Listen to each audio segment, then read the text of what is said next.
Hello again and welcome back to Croke Park for the big final. Laois, Offaly have had the Midlands alive, but this is the third consecutive meeting between Galway in a national final. It's a rivalry that has really come to the fore in recent times, but it dates back all the way to the late 1930s. Cork and Galway, two rivals who have history between them. Wonderful atmosphere here in Croke Park. There's an opportunity for goal here, and it's in the back of the net. Cork are the All-Ireland champions again. Irving coming through for another goal. Street Corkery bearing down. Is this the All-Ireland title?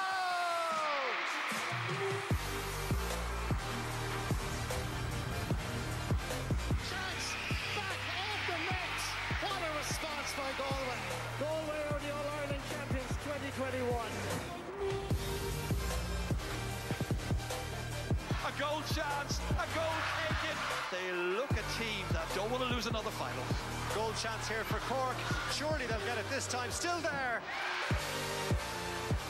Cork heading for another All-Ireland final. Their 3 in a row bid remains on track.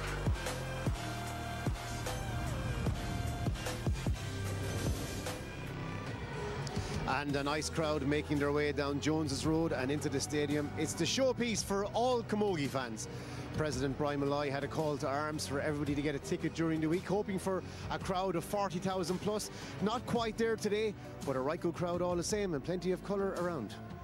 And they've all gathered for Cork against Galway, the top two teams in the game, a repeat of last year's final. Throw-in for the Glen Dimplex All-Ireland Senior Final comes at 5:15 p.m. Anne-Marie, Ursula and Anna are still with me for the big game of the afternoon. You nervous, Anne-Marie? No. I think there's been a great buzz about Galway coming into the final. After the semi-final, you know, they just went away. They knew they had bigger fish to fry. And I really think if we get a game as good as last year's All-Ireland final, we'll be lucky. Last year's final had everything. It had hook and block and it had scores and excitement. So I think we're in for a treat today now again, because I think these two teams, they're so well known to each other. You have to go back 22 years before either Galway or Cork weren't in a final, Damien. So that's something unbelievable. Now that's incredible. And Ursula, whenever they do meet, they serve up a cracker usually as well. Do you foresee anything different today?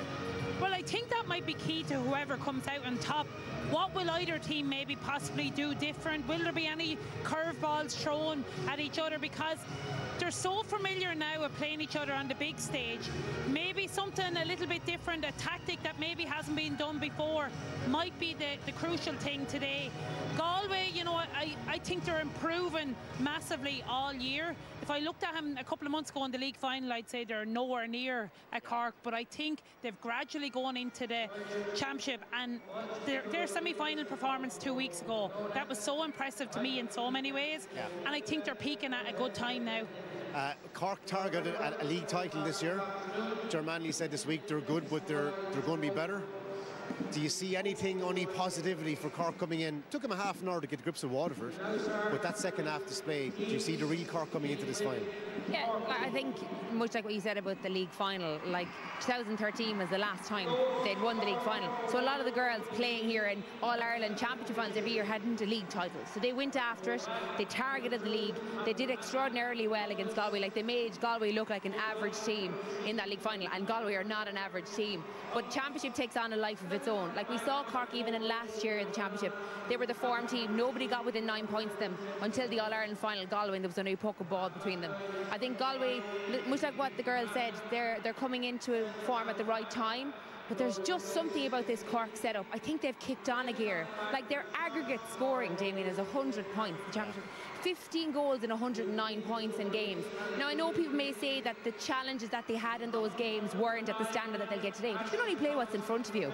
So, you know, whether it's the first 15 on the pitch, the girls fighting for places that we'll see one or two changes, see girls coming in like Orla Merlin's off the bench, Emma Murphy starting today. You know, really, when you have the competition at training as well, that means then that the standard of quality in matches is only going to be high. Okay, there's bound to be a few positional and selection changes first of all, so let's go up to level 7, where Ger Canning, one of the best commentators in the business, is eagerly awaiting to give us the latest team news. Over to you, Ger. Thank you very much indeed, Damien. And so for the 11th time in the history of the Camogie Championship, Cork and Galway are set to do battle. We'll start with the defending champions. And in goal for Cork is Amy Lee, the all-star goalkeeper from last year. It's her 5th All-Ireland final.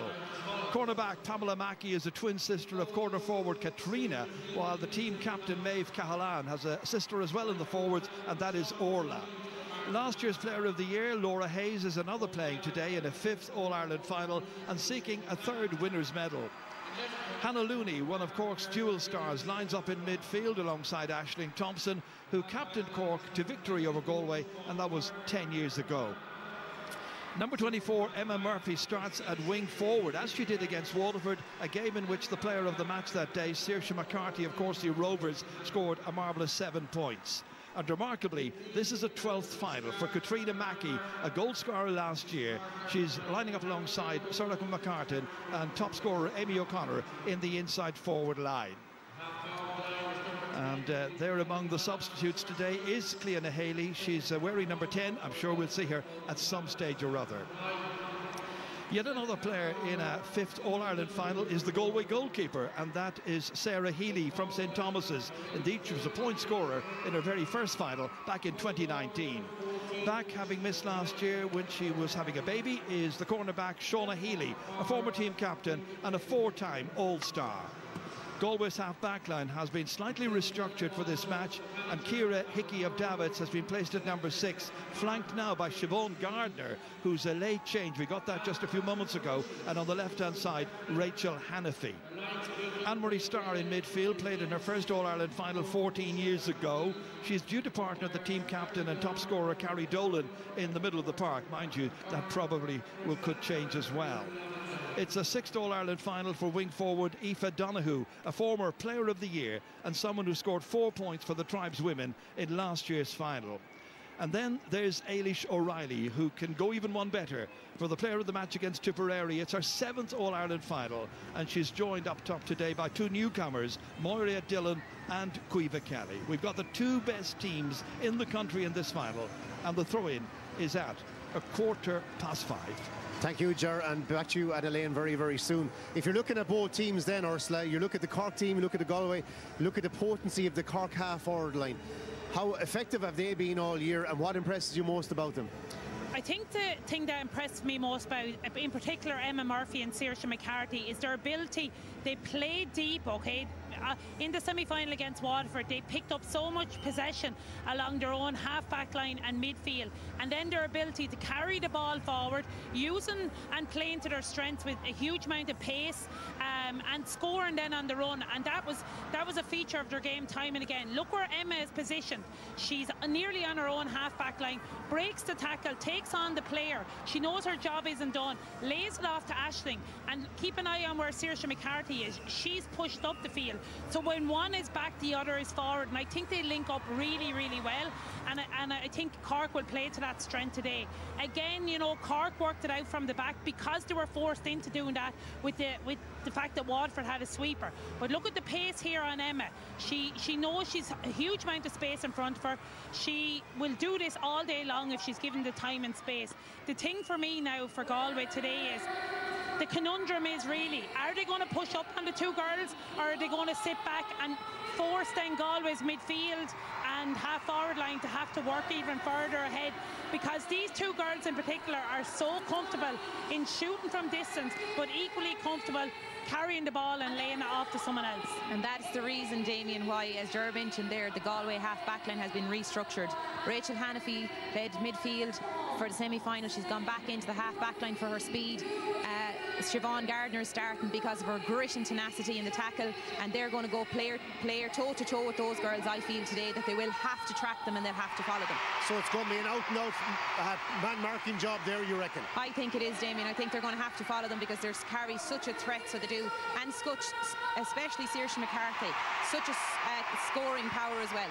Would you agree with that, Anna? The strength of that Cork half-forward line is maybe the key to unlocking the game for the Rebels. Yeah, and I suppose really as well, it's about what Galway do to counteract it. Like we saw Waterford even in the semi-final, that they played a sweeper, and actually that did cause trouble for Cork in the first half. They found it quite difficult to get their heads around that. So I think really for us today, it's probably presuming that Galway are going to set up with a sweeper.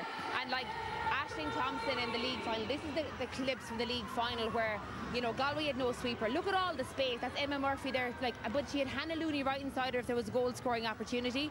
This isn't the Tipperary in the semi-final when Ciara Hickey was the sweeper. Sometimes all it takes is just a player putting across you in the run. Even though Galway were overturned by Tipperary, they just did enough to break down that challenge. Here again, like you'll see Ciara Hickey, quintessential sweeper, waits for the ball, drops behind her, but it's head-up hurling then. She has time, she looks up and she sets up a Galway attack superbly with a long-range shot into the danger zone. And again here, Tipperary strike the ball down into space. Ciara's there to mop up the ball because that's what an excellent sweeper does. She reads the play. And also Ciara, I suppose, showed as well in that semi-final against Tipperary that her ability to support. There's nothing like a half-back running off the shoulder of a player, attacking, and then again, head-up hurling, looks up, sees where the danger might be and strikes the ball in the top of the forward line to set up a potential point or goal. And really, I think Galway need to set up with the sweeper. I think in the first half, they need to curb Cork's threat. They need to make sure they don't get early goals. And then at half-time, they can recalibrate and see where they are. So you reckon Galway need to go with a sweeper, and Marie reckons probably man for man, or if you forgive the expression.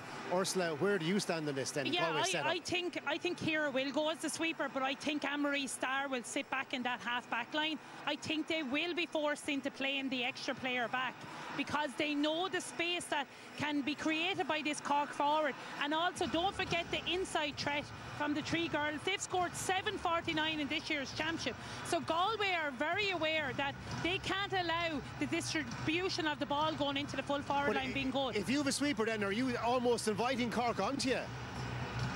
Well, I think Cork are going to come and attack them regardless, Damien. But I think, like, if you don't have a sweeper, as we saw from the league final, Cork are excellent at creating that space between the inside line, the half-forward line, and they run into it and they can score from long range. But there is a safety valve for Galway in that whenever they come and they play against Cork, they go hell for leather. The middle third, they're ferocious in the tackle. Their turnovers are unbelievable. Anne-Marie, the Galway intensity, how important is that from the moment the ball is thrown in? Yeah, Damien, and just for, I suppose, it's so important that they limit the space that Cork have and the time on the ball.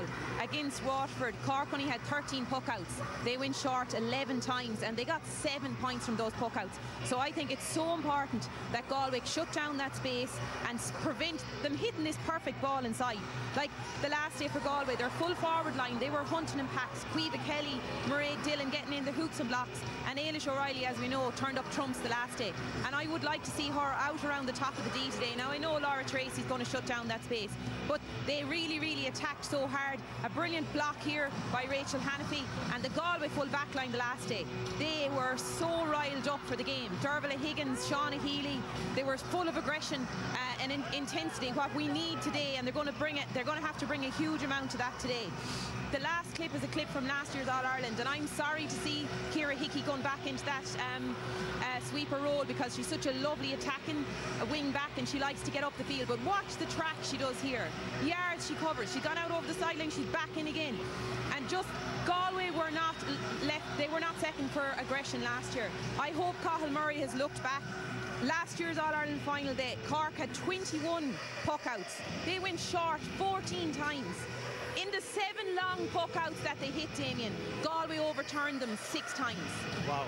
Now, for me, I think that Galway need to press up on the Cork puckout at least. Right. So be adventurous, be progressive, and tear at them. Because 50-50, Damien. They'll match them for physicality. They'll match them for intensity and aggression. But the puckouts was an area that Galway struggled on in the semi-final. If you look at the percentages, Galway only won 52% of their own puckouts, whereas Cork, who were forced into going short, worked the ball out from the half-back line up the field. So they are going to have to press up. If you're asking, are we ready for an All-Ireland final, there's your answer.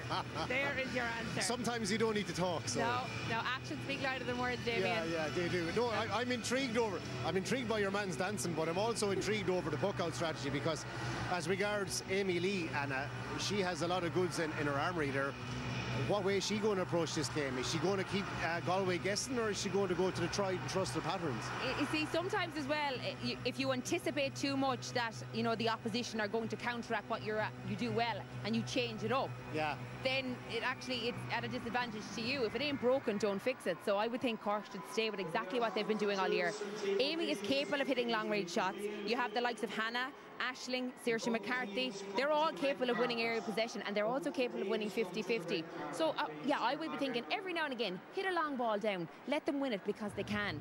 But what's been working well for them is what they should keep doing, because that's why they're here. Yeah. Well, Anna just mentioned Aisling Thompson. Like, in the league final, she controlled everything. She had a quite enough semi-final. She had. And I think she excels on the big stage in Croke Park on All-Ireland final day. Like, looking at the pictures a couple of moments ago for the teaser, she was captain in 2015, 10 years on, she's still as influential on this Cork team, and I think she's going to have a big part to play. And we haven't even mentioned the fact that Cork are going for 3 in a row, and that's something even the girls have been much more willing to talk about. Before, there's this hoodoo around 3 in a row, and nobody talks about it. But I mean, of course you do. It's a, like Hannah Looney referenced, like last year wanting to be a generational team, and like we have in Cork tried to go for the 3 in a row 5 times since the turn of the century, and we haven't pulled it off. This team is capable of it. They have the potential to do it. They have the performance in them to do it. But Galway seems to be that team that likes to stop it. You keep giving Anne-Marie the sideline. Yeah, I'm looking at it. They have stopped it quite a bit in recent years. But on that note, then, Cathal Murray always comes with something, Anne-Marie. Like, I know he's not an out-and-out magician. You can't just invent stuff on the hoof. But what are you expecting today? There's going to be a little quirk somewhere along the line. Yeah, I know. And you know, he's so astute on the sideline. I think he'll have watched the videos back. He'll definitely. I think Ciara Hickey, as the girls have rightly pointed out, I think she will drop back. But I think he'll tell the 2 wing backs to go and pick up their players and push up on them. Just the threat, as Ursula said, of that inside line. But I think the Galway full back line are going to match them today for aggression. And Ursula, your team was the last team to do a 3 in a row back in 2012. Yeah, rub it in. Only young ones. Only young ones. How special was that? And I mean, it's a lovely piece of history. Wexford haven't exactly been here much since then, but how special was that? Thanks for mentioning that, Damien. But I managed to insult you even though I was trying to compliment you. In the same sentence. Without a doubt, it was, you know, the most special kind of period of Wexford Camogie, you know, and I look back on that time and it meant so much to us, and to win the 3 in a row, it's such a special achievement. Cork are going to have that in the back of their minds today, and they'll want to become that generational team. And it's a special moment for Uachtaráin na hÉireann, Michael Lee Higgins. He's on his way out. This is his last official engagement as Uachtaráin at an All-Ireland final here in Croke Park, and he's a massive, massive favourite with the crowd. He's had a busy week. Mel Gibson praised him for bringing over Braveheart. He hosted Princess Anne. He's a busy, busy man, and he's here to meet the players now. So we'll pause for just a second for the presidential salute.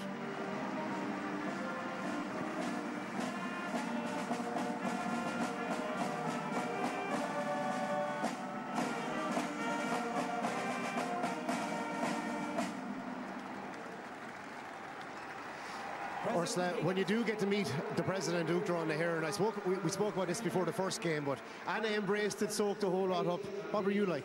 Yeah, I very much felt that this is all part and parcel of the All-Ireland final day. It's something we would have done the weeks leading up, the couple of weeks leading up to the All-Ireland. We went through it in Wexford Park, shook JJ Doyle's hand, you know, imitated exactly what we were going to do, so that when it got to this stage, nothing phased us. So we actually played a Ron Aveen in Wexford Park out over the intercom while the 30 of us lined up shaking hands, and that just set us then. We were able to go in the zone when we got into Croke Park. But the thing that I would have always said to players is enjoy the moment. It's okay to enjoy things too.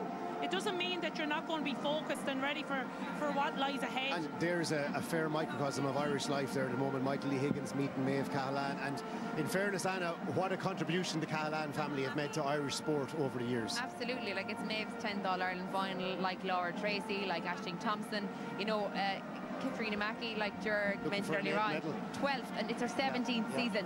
So these players are around a long time, much like a lot of the Galway girls, and every All-Ireland has its own special things for different reasons. Some of the players here, the likes of Orla Mullins, they're at the start of their career. Other players, I'm not going to mention them because I don't want to be putting them into retirement, but they're coming towards the end of their career. So, you know, it means something different. Anna, is massive. It's huge. Cork. They've such experience and such consistency. The core of their team, they've been playing together and they've been playing that Cork running game for so long. And I think that's one massive strength for Cork, is that consistency. And also, like Anne-Marie mentioned, the running game there. I think with Cork in the semi-final against Waterford in the first half, they were kind of rushing their shots a small bit. When they started to run the ball a lot more against Waterford, that's when the scores came. So again, I'd love to see them doing that from the get-go. Cork looked very relaxed, apart from Aisling Thompson, who gave the president a steely glare in the eye. Well, she'll be doing that in a few minutes' time towards the Galway players too, but You know, it shows everyone's personality. People are different, and that's what you expect on an All-Ireland final day. But to be fair to Cork, I think they're embracing the fact that they're back here again, and they're enjoying it, and they're probably playing their best camogie, this group of girls. I think that the impact of the bench is going to be a big one today, because if Galway go with the sweeper, like Waterford did in the semi-final, you can see how Waterford tired in the second half. Yeah. It's going to require a huge amount of work rate for Galway to sustain if they have an extra player back. It forces the Galway attack to have to work even harder again if it's 5 forwards v6. So are you kind of saying that the top 5 or 6 need to go to town in terms of intensity and have somebody sit back then as a protective layer at the same time? Yeah, and then the onus then is on the likes of Aoife Donoghue, Niamh Mallon in the half-forward line to literally, they're going to be covering 20, 30, 40 metres up and down those wings. And I suppose, like, just to talk about Galway for a second then as well, I heard Colin Murray talking in the week saying that, like, they're missing 5 from last year's All-Ireland final starting team. So, like, that's a lot. Like, and they're big players. Like, even Anya Keane, they lost earlier on to injury at the centre-back, Niamh McPeak, Niamh Kilkenny, Niamh Hannafy, all the Niamhs. You know, so really when you've got players like that of that calibre missing, but then you have to say, I have to give a mention to Mairead Dillon and Caoimhe Kelly in the full forward line. Your younger players, you know, there's a lot about them. Like, they've scored 2-8 between them. Young players that, you know, have a lot to offer on All-Ireland final day. I'd like to mention too Niamh Mallon and Sorcha McCartan, Anne-Marie, because they're former Down teammates together. They achieved great things with Down, particularly over a 2 or 3 year period where they won quite a lot. Very special for them to play in here today, certainly against each other as well, and they did all they could to keep playing for their home clubs, don't get me wrong, but what a beautiful day for those two. And I'm sure Down would have loved to have those 2 players a month ago when they were playing in the All-Ireland intermediate semi-final. The pure geography of it, I guess. That's it, and Niamh Mallon has been living in Galway for the past number of years. I think for her this year, she might have a bigger impact on the game. Probably took a year to settle in and realise, you know, there's a difference between intermediate and senior. She's had a really, really good championship so far for Galway. Sorcha McCartan, the same. She came off the bench last year, scored 2 points in the final. She's now starting today because of that, and she is a massive threat up front for Cork. And that direct ball into her can work dividends. Very physical player, great like aerial possession, and she's very good as well to maintain, hold possession, wait for the runner, and then pass it off. Scored 9 points herself coming into this final, but she's excellent to pick out the likes of Amy O'Connor and Katrina Mackey running through. I think she complements the other players because she's a different kind of forward than an Amy O'Connor, a Saoirse McCarthy. She has that physical ability, and like, if she stays in around the full forward line, herself and Roisin Black are going to have some battle because neither of them will hold back. Well, we saw down in Thurles in the league final, she moved out a bit to the side as well, creating space for the runners incoming. And that's it, you're trying to create the space for the likes of Amy and Katrina, because we all know what they'll do if they get the possession into their hand. But as I said, she's very comfortable at scoring out around the 40-metre line, but she's also brilliantly able to score. Anne-Marie, Anna mentioned the fact that Galway are missing some serious players, and they certainly are, but are they in better form coming into this year's final then? I actually think they are, and I think there's more of a buzz about Galway. Now look how well they played in last year's final, but I think they'll have learned from last year's final. They are missing huge players. They're actually missing the diamond 6, 8, 9 and 11 from last year, which is an awful hit to take on your starting team. But I think that there's more of a buzz about Galway this year coming into it. More applause for the president then as he makes his way off on his final occasion here as Uachtaráin na hÉireann, greeting the teams before an All-Ireland final. It's a special occasion. He's been led off the field by the Camogie president, Brian Malloy, who made his own bit of history, becoming the first male president of the association.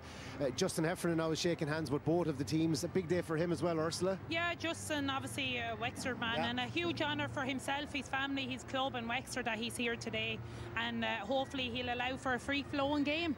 2 of Galway's 4 All-Ireland triumphs have come against Cork, Anne-Marie, and what's the mentality coming here today? What do you listen to back home, really? Is there a fear factor here, or is there an absolute desire? No, I don't think there's a fear factor at all. I think hope. She didn't even let you finish that sentence. Hang on, she was in straight let me go away. back in my box there. Hang on a second. I don't think there's a fear factor at all, Damien. They're coming in as underdogs, isn't it? The ideal way to come into an All-Ireland final. Cork have the pressure of the 3 in a row, and no matter how much you say, they're going to shut that out. That is still ringing in their ears. And I was listening when Cathal Murray said, after the semi-final against Tipperary, when the whistle had blown, are you delighted to be back in a final? And he said, we're not going to celebrate getting back to a final, because now that we're there, it's about righting the wrongs of last year. So when a manager's saying that and they're setting that kind of tone in a dressing room and at training, that's going to filter down into the players too. And they too. have got the upper hand against Cork in the under 16 and under 23, so you never know, anything can happen. They're going in the that under 23 was a surprise championship win too, wasn't it? Of course it was. They came into that Cork or fancied side, similar to what's going on here. Cahaladi's tactics so right, played 2 inside, and you know, the aggression, the intensity that we're talking about, they brought that game to the under 23s as well. 13 of those players have joined into the panel, so that's good. That brought a great lift to Galway too. Will we see that today? 2 up front, 4 across the half-back line, and then maybe a sweeper dropping back behind a middle field three? Yeah, look, you don't know what way it's all going to start up. The matchups as well, who's going to pick up who. Like, it's just such an enthralling and entertaining, there's an entertainment fest ahead of us. What's this like? What's the march around Croke Park like? Do you think about your family? Do you think about your underage coaches? Do you think about all the people who helped you get here? I wouldn't have a clue. So what's I was listening to Tommy Walsh talking about this, and he said that he used to always look down at Henry Shefflin's boots because he didn't want to see the crowd. But then as his career went on, he started looking up into the crowd more. I kind of felt it was to embrace that you weren't looking for anyone in particular, you weren't looking for family or anything. You might look out for the 2 boys there. Yeah, well, their dancing was so good. I don't think you could miss them, actually. But it was really about all of the people that had travelled up to see you, like from your county, from your club, you know, and it was really about celebrating. We're here. We've worked for 10 months of the year to get to this point, and now we're here.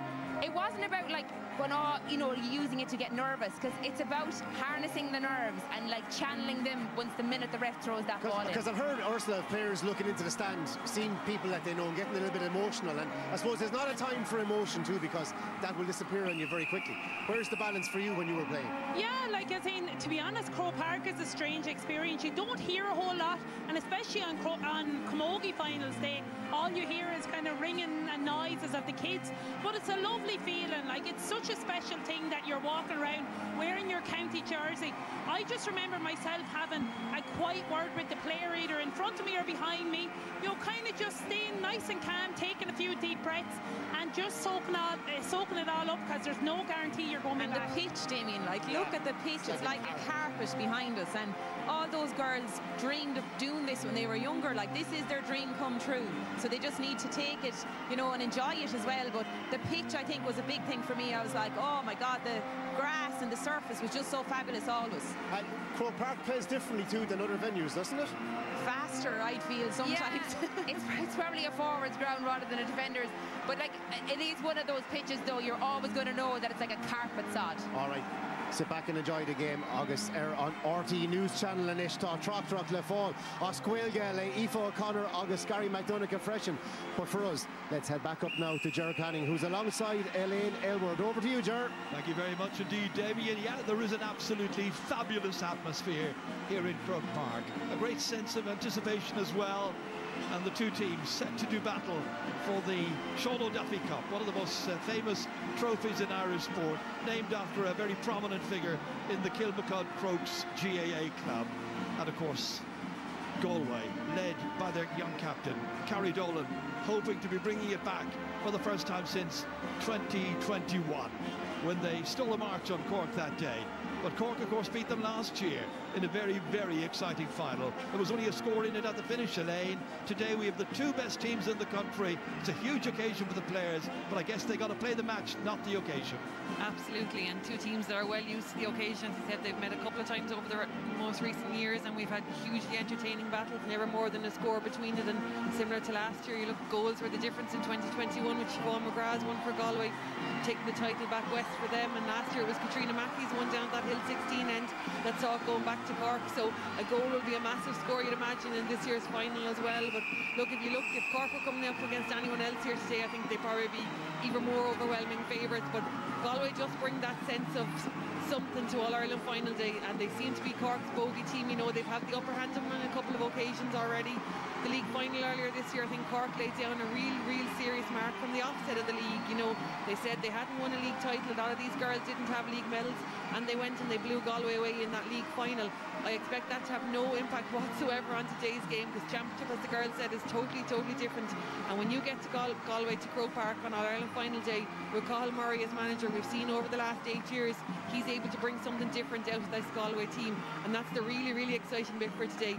Galway bring out the best in Cork. Cork bring out the best in Galway, and we have 60 minutes of it in front of us. Yeah, Cork seeking a 31st All-Ireland title, Galway going for their 5th. Lots of fabulous banners in among the crowd. The atmosphere has been building all through the afternoon. We've had 2 very interesting and exciting games before this in the Premier Junior and in the Intermediate, all of it live here on this channel this afternoon.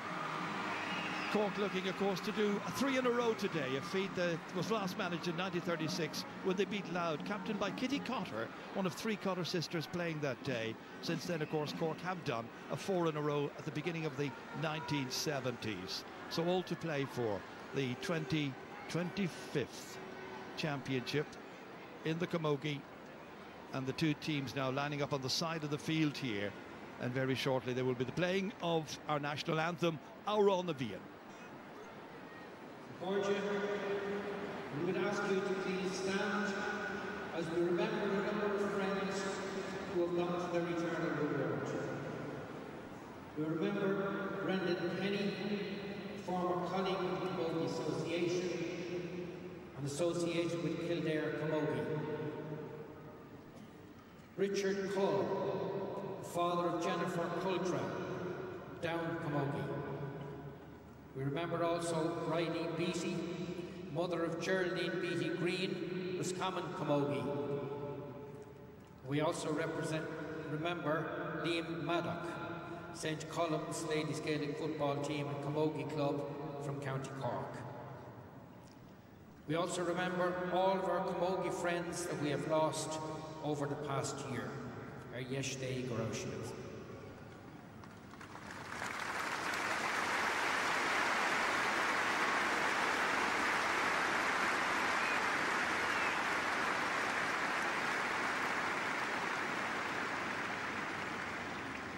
Nishikordia, we have our national anthem. We would ask you all to respect our anthem right until its conclusion. The anthem will be played by the Artane Band and sung by Michaela Hogg from County Westmeath. It will be signed by Senan Dunn and illustrated by Liam Murray. Nishikordia, Our na Bhíon.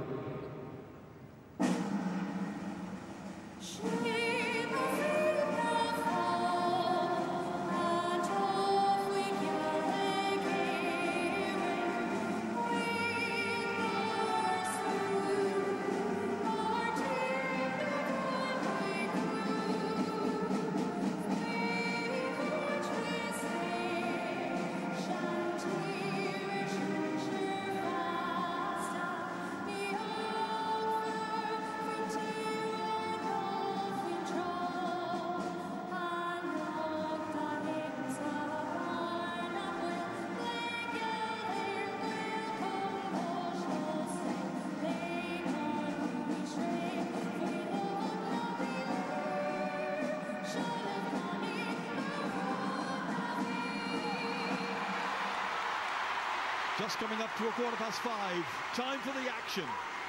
Time for the All-Ireland Camogie final.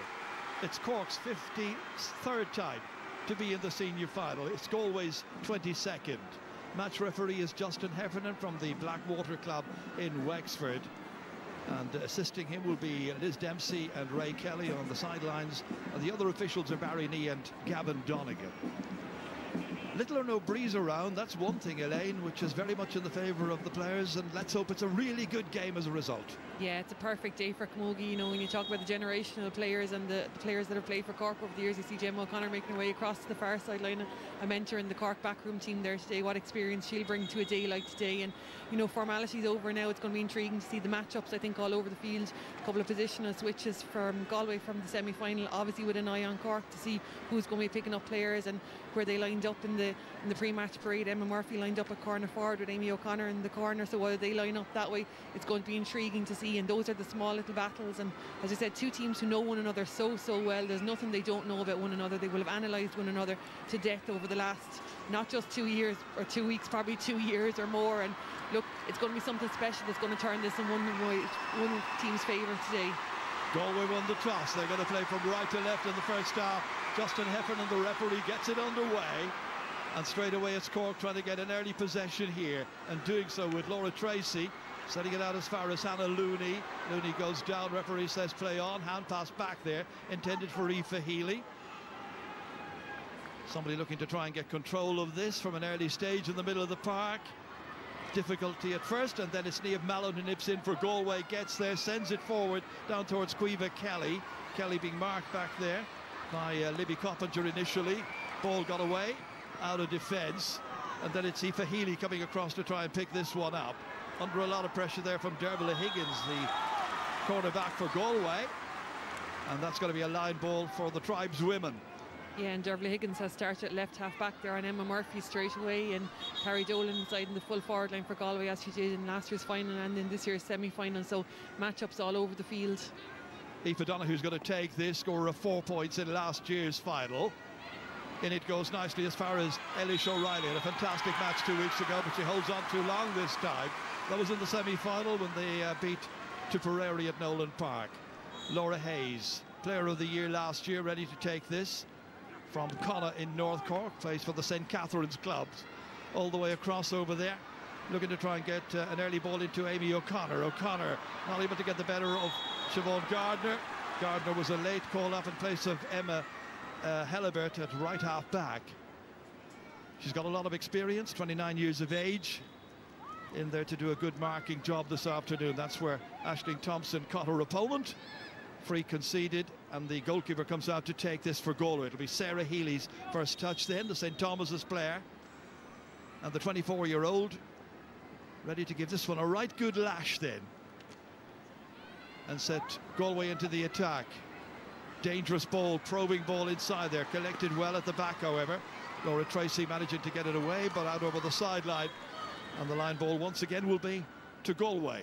Yeah, and that'll be disappointing with Galway point of view. You know, we know Laura Tracy's going to be sitting back there as the spare player. The Galway delivery into that full forward line, half forward line, needs to be so precise. You can't let Laura Tracy win those kind of free balls. Now, obviously made a mistake with that one, but that's unerring for her. And Galway were able to go short, and that short little tap as far as Aoife Donoghue is rewarded with a wonderful point. Opening score of the game coming in the 3rd minute, scored by Aoife Donoghue from Mullya. Yes. Little short pass, got it back, very confident, struck it well. Good start by Galway. Yeah, and we talk about these two teams bringing out the best in one another. This rivalry certainly brings out the best in Aoife Donoghue. She's had huge finals against Cork over the years, and Galway will need her to have another one today. Aisling Thompson then, and Cork trying to respond immediately as far as Saoirse McCarthy, their player of the match in the semi-final. On it goes to Hannah Looney, 45 metres from the target. Looney striking, and Looney putting it over the bar. Teams level immediately.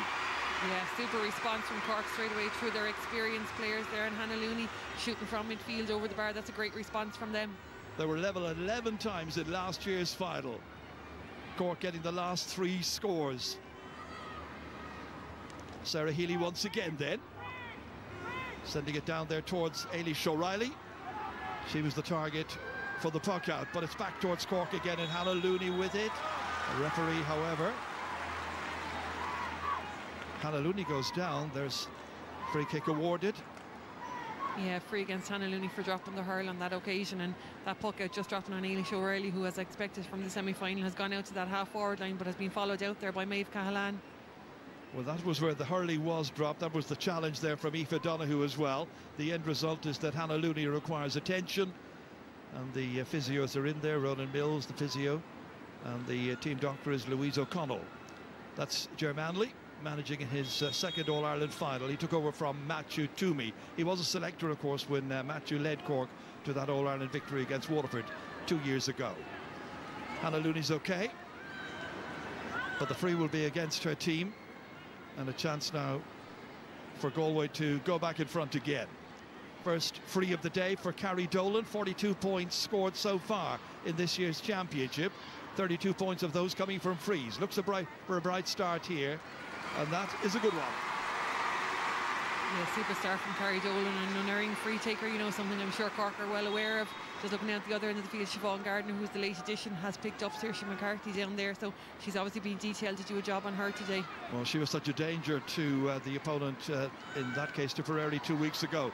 A lot of pressure on Pamela Mackey back there. Short pass intercepted by Eilish O'Reilly, given out as far as Aoife Donoghue. The two of them have started very prominently, and that's a shot that's gone to the right this time.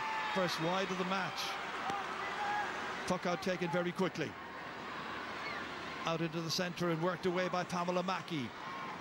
Getting it into her forwards, in towards her twin sister Katrina.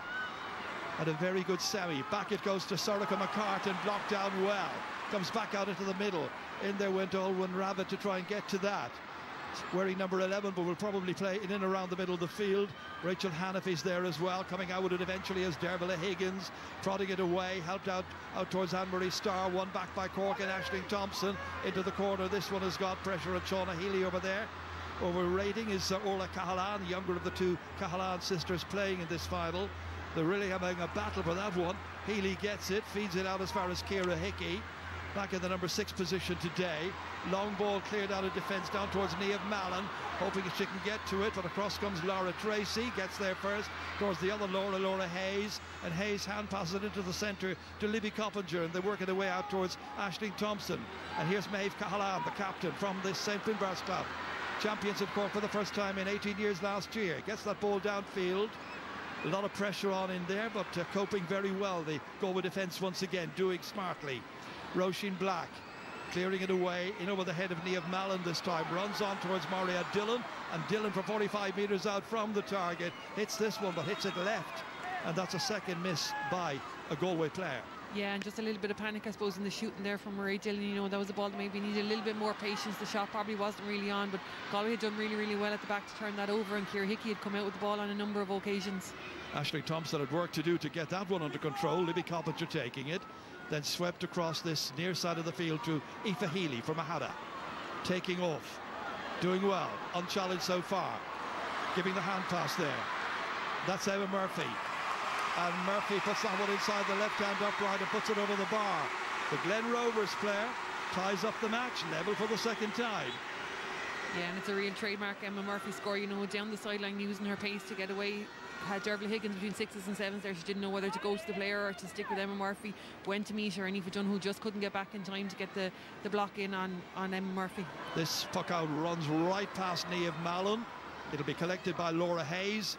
Slips in as far as Laura Tracy, and then back out it comes to Maeve Cahalan once again, under pressure, too much pressure that time. Foul committed by Carrie Dolan, and it'll be a free out for Cork. And you just see Cork looking so comfortable. They're playing that ball short between Laura Hayes, Laura Tracy, and trying to work it out then and eventually winning the free. They have an awful lot of experience, unbeaten for a long, long time in the championship now. Orla Cahalan working hard to get away from the challenges, trying to slip the ball inside to the inside forward line. Sorcha McCartan, her first touch wasn't good enough, and it comes back out, and it's helped away by Roisin Black. Recovered, however, by Cork and by Katrina Mackey. Slips it back inside towards Amy O'Connor. O'Connor got 3-7 in the final 2 years ago, taken down inside, and it must be a penalty, and it is. Yeah, no doubt about it. What a ball in over the top, in onto the path of Amy O'Connor. Caught it really, really well and straight in on goal, and Aoife Dunn coming back across, no doubt about it, taken down inside the square, and a super ball in from Mackey though, and straight into Amy O'Connor's path.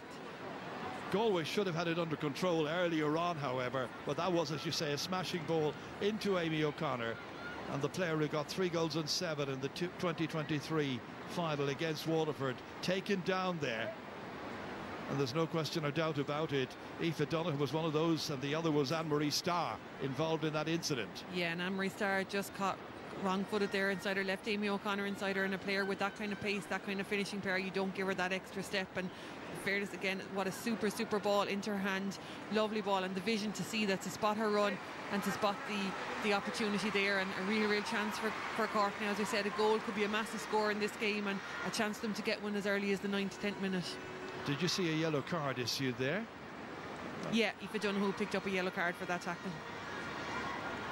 So that's the first card of the match, and now the penalty is coming up, and it's going to be Katrina Mackey who will take it. As I mentioned earlier, her 12th All-Ireland final today. In finals so far, she scored 3 goals and 15 points. In the 10th minute, it's Mackey. It's saved. Sarah Healy did remarkably well. Got across smartly to her left-hand side, right as we looked at it, and managed to knock it away out for a 45. Really good piece of goalkeeping. Yeah, super from Sarah Healy, you know, went the right way, chose the right way and got out full stretch to it. Mackie going for the corner, but probably not the most power behind it, and Sarah Healy was able to get the hurl to and get it out for the 45, and certainly a let off for Galway. So very much level pegging still, but there will be a 45 coming up, and it'll be Amy O'Connor who will take this. Sure, some people will wonder, why didn't Amy take that? She has a very good record of goal scoring. So this is the resultant 45. Little or no breeze around in Croke Park today. Very calm day, and that's well done by Amy O'Connor. So Cork lead the match by 3 points to 2. Yeah, and I think Galway will be happy to have gotten away with a point on that occasion. Looked like there was more on, and even then when the penalty was given, but that could be a huge turning point for them. You know, as I said, goals in these games proved to be really, really crucial, and Galway certainly got off the hook with that one. Galway get it downfield once again. It's Aoife Donoghue involved in the penalty concession at the other end. Here she goes, and she sweeps it up and over the crossbar. It's a second for Aoife. She's certainly laying down a marker in this final as an attacking player. She's a constant threat. Yeah, what a turnaround from conceding a penalty at one end to getting on the end of a score at the other, all in the space of a minute and a half. You know, huge, and that's what she'll bring, is a huge work rate all over the field.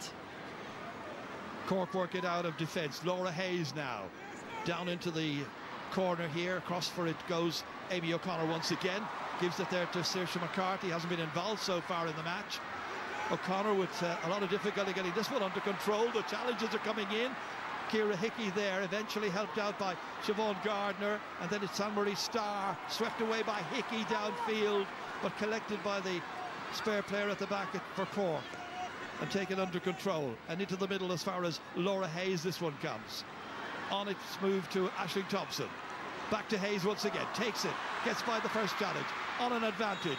Referee brings it back, it'll be a free into Cork, a chance for them to go in front again.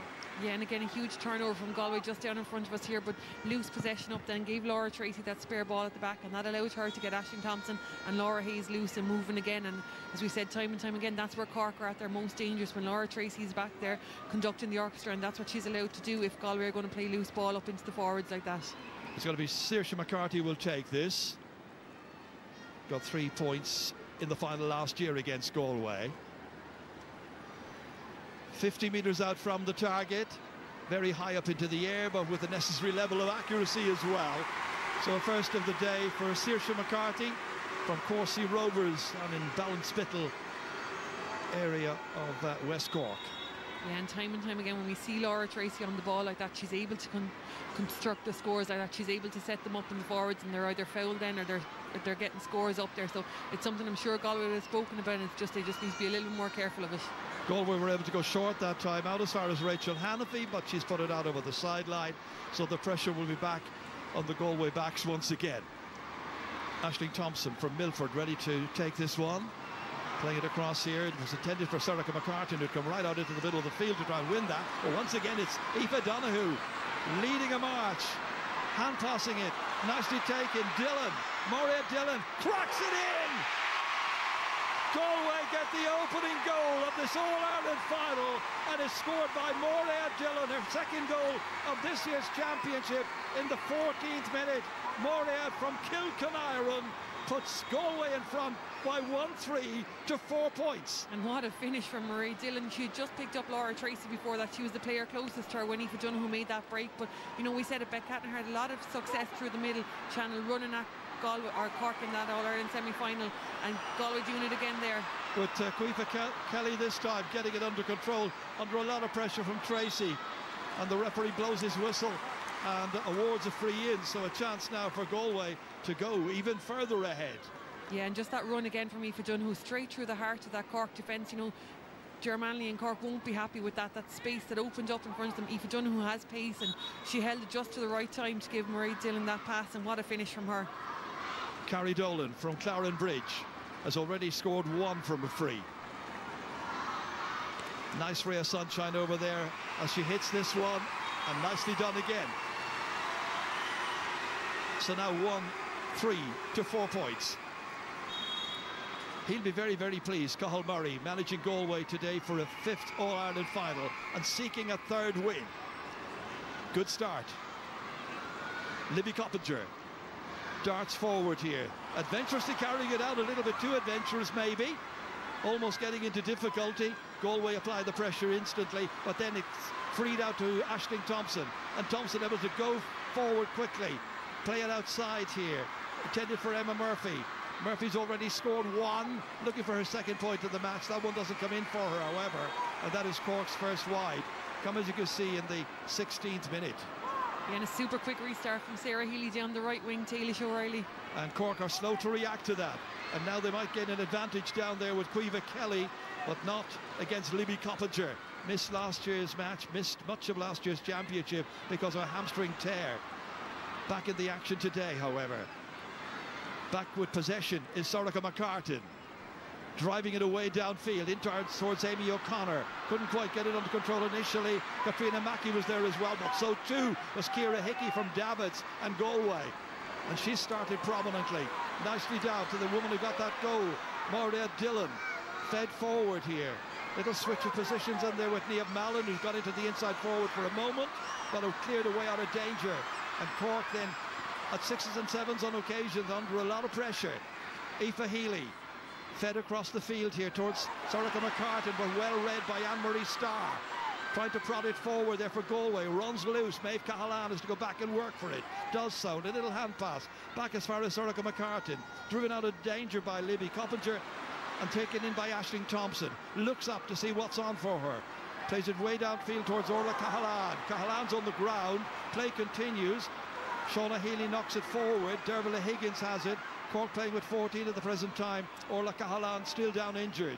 And then it is Ciara Hickey, the centre half back, probing ball forward, well collected by Amy Lee. Gives it to Laura Tracy, and the killer woman gets it out here. Dodges away from the would-be challenges, out as far as Sorcha McCartan. Orla Cahalane back on her feet again. Cork back to 15 once more. Aisling Thompson unmarked, all alone, 65 metres out, tries the shot, ambitiously done, but that ambition pays off, and that is her 4th point of this year's championship, the first today. So now it's 1-4 to 5 points. Yeah, and a really important score after a really serious passage of play there. You know, the ball was up and down the field, chances on both occasions, but it was Aisling Thompson, and what a leader. As I said, she had a huge league final earlier in the year for them, and she'll be a real leader for Cork today, and that's a real leadership score. Cork by 2. 10th final for Aisling Thompson. Injury here for Anne-Marie Starr. Played in her first final in 2011 against Wexford, where Ursula Jacob on our panel today, she had led Wexford to victory that day in 2011. She also scored a goal and 5 on the day. Cathal Murray reassessed everything after last year's loss, and that reassessment has carried him through the championship campaign unbeaten and here into the final. Likewise, Ger Manley hoping to make it 3 in a row. European Hockey Championship action tomorrow. Right now the action is at Croke Park, and it's the Camogie final. Sarah Healy from St. Thomas's with the restart, giving it lots and lots of energy all the way down, dropping down there on that Cork defence. Niamh Mallon goes, tries to win it, difficult to do so with Laura Tracy trying to dispossess you, and the challenges are strong. Referee says there was holding. Referee has words with some of the Cork backs. Yeah, and Galway have gone with the 2 inside. You know, it is Caoimhe Kelly inside with Carrie Dolan, and Marie Dillon seems to be out. She's floating around Laura Tracy, maybe not marking her or picking up, but she's floating in and out between that full forward line, half forward line, and it is asking some questions of the Cork backs down there. Well, it's something they may have been expecting. If not, they perhaps should have been. Carrie Dolan ready to hit this, 65 metres out from the target. It carries well, but has it got the accuracy? Yes, it has.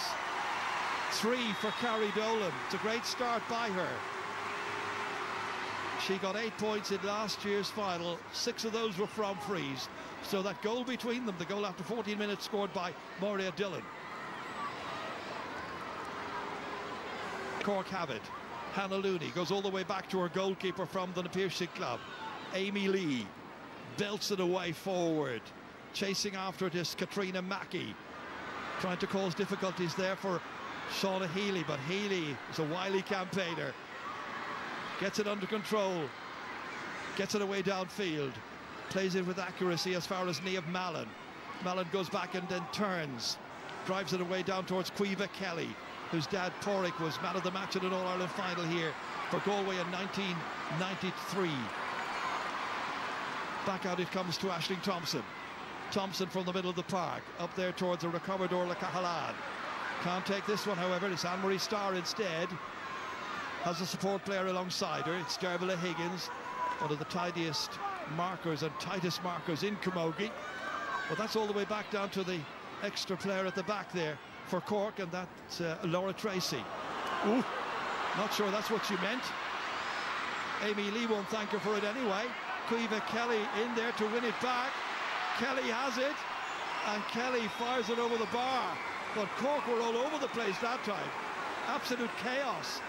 And Kelly gets a point, but she might have got a goal. Yeah, she could have got a goal. She could have been blown for a free there, pushing the back certainly on Amy Lee, I think, just to push her over. But Amy Lee certainly should have recovered a little bit quicker, and I think Galway and Caoimhe Kelly will be disappointed that she didn't do more with that one. Maybe she was expecting to be pulled back for the free, but certainly a goal chance they're going to miss.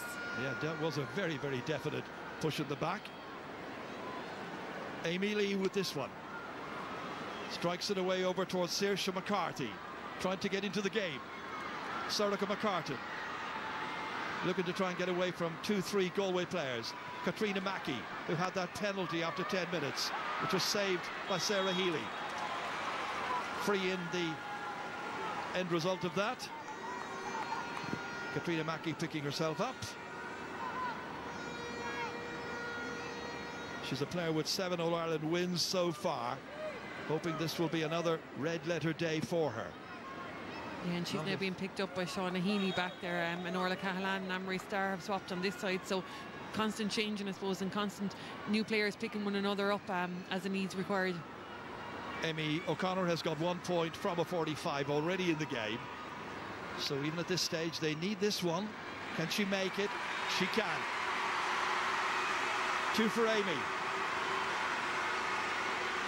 Her first final was some 10 years ago against Galway.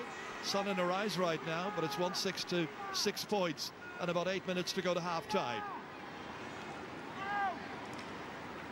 Ger Manley, the manager, watching on as that ball lands down in the Cork half-back line. Coming out for it is Maeve Cahalan. Fleet-footed, she gets away. Hand passes it neatly into the path of Saoirse McCarthy. McCarthy trying to finish here. It's going to drop short. Sarah Healy able to begin the counter-offensive, dropping it back down there on the Cork 65-metre line. Aoife Healy able to kick it and then collect it. Moving it inside to Aisling Thompson, who was calling for it. Sweeping it in there once again. Inside once again to Saoirse McCarthy, trying to make some headway. 2 Galway players in there to mark her. Aoife Donagh was helping out. Ciara Hickey gets it away. Orla Cahalan trying to limit her effectiveness, but she still managed to get it out there. As far as Olwen Rabbit, her dad Joe was a star here in that Croke Park pitch many a time in the 90s, and that final shot left something to be desired. It's a 3rd wide by Galway. They're still in front by 1-6 to 6 points. Yeah, and Olwen Rabbit probably had more time to carry that ball forward there than she realised. The shot was probably from a little bit far out and under a little bit of pressure, but the space again had opened up in front of her, and it certainly was a chance for Galway. Amy O'Connor's first touch wasn't good enough that time, and Rachel Hannafy was able to take it away. Then she was subsequently fouled, and it's going to be a free out. Little things not quite working out for Cork, and Cathal Murray, I think, very, very pleased with the way his team has settled down into this match. Yeah, the Galway defence, they're certainly giving an exhibition in defending so far. You know, Shauna Healy has burst out with ball there.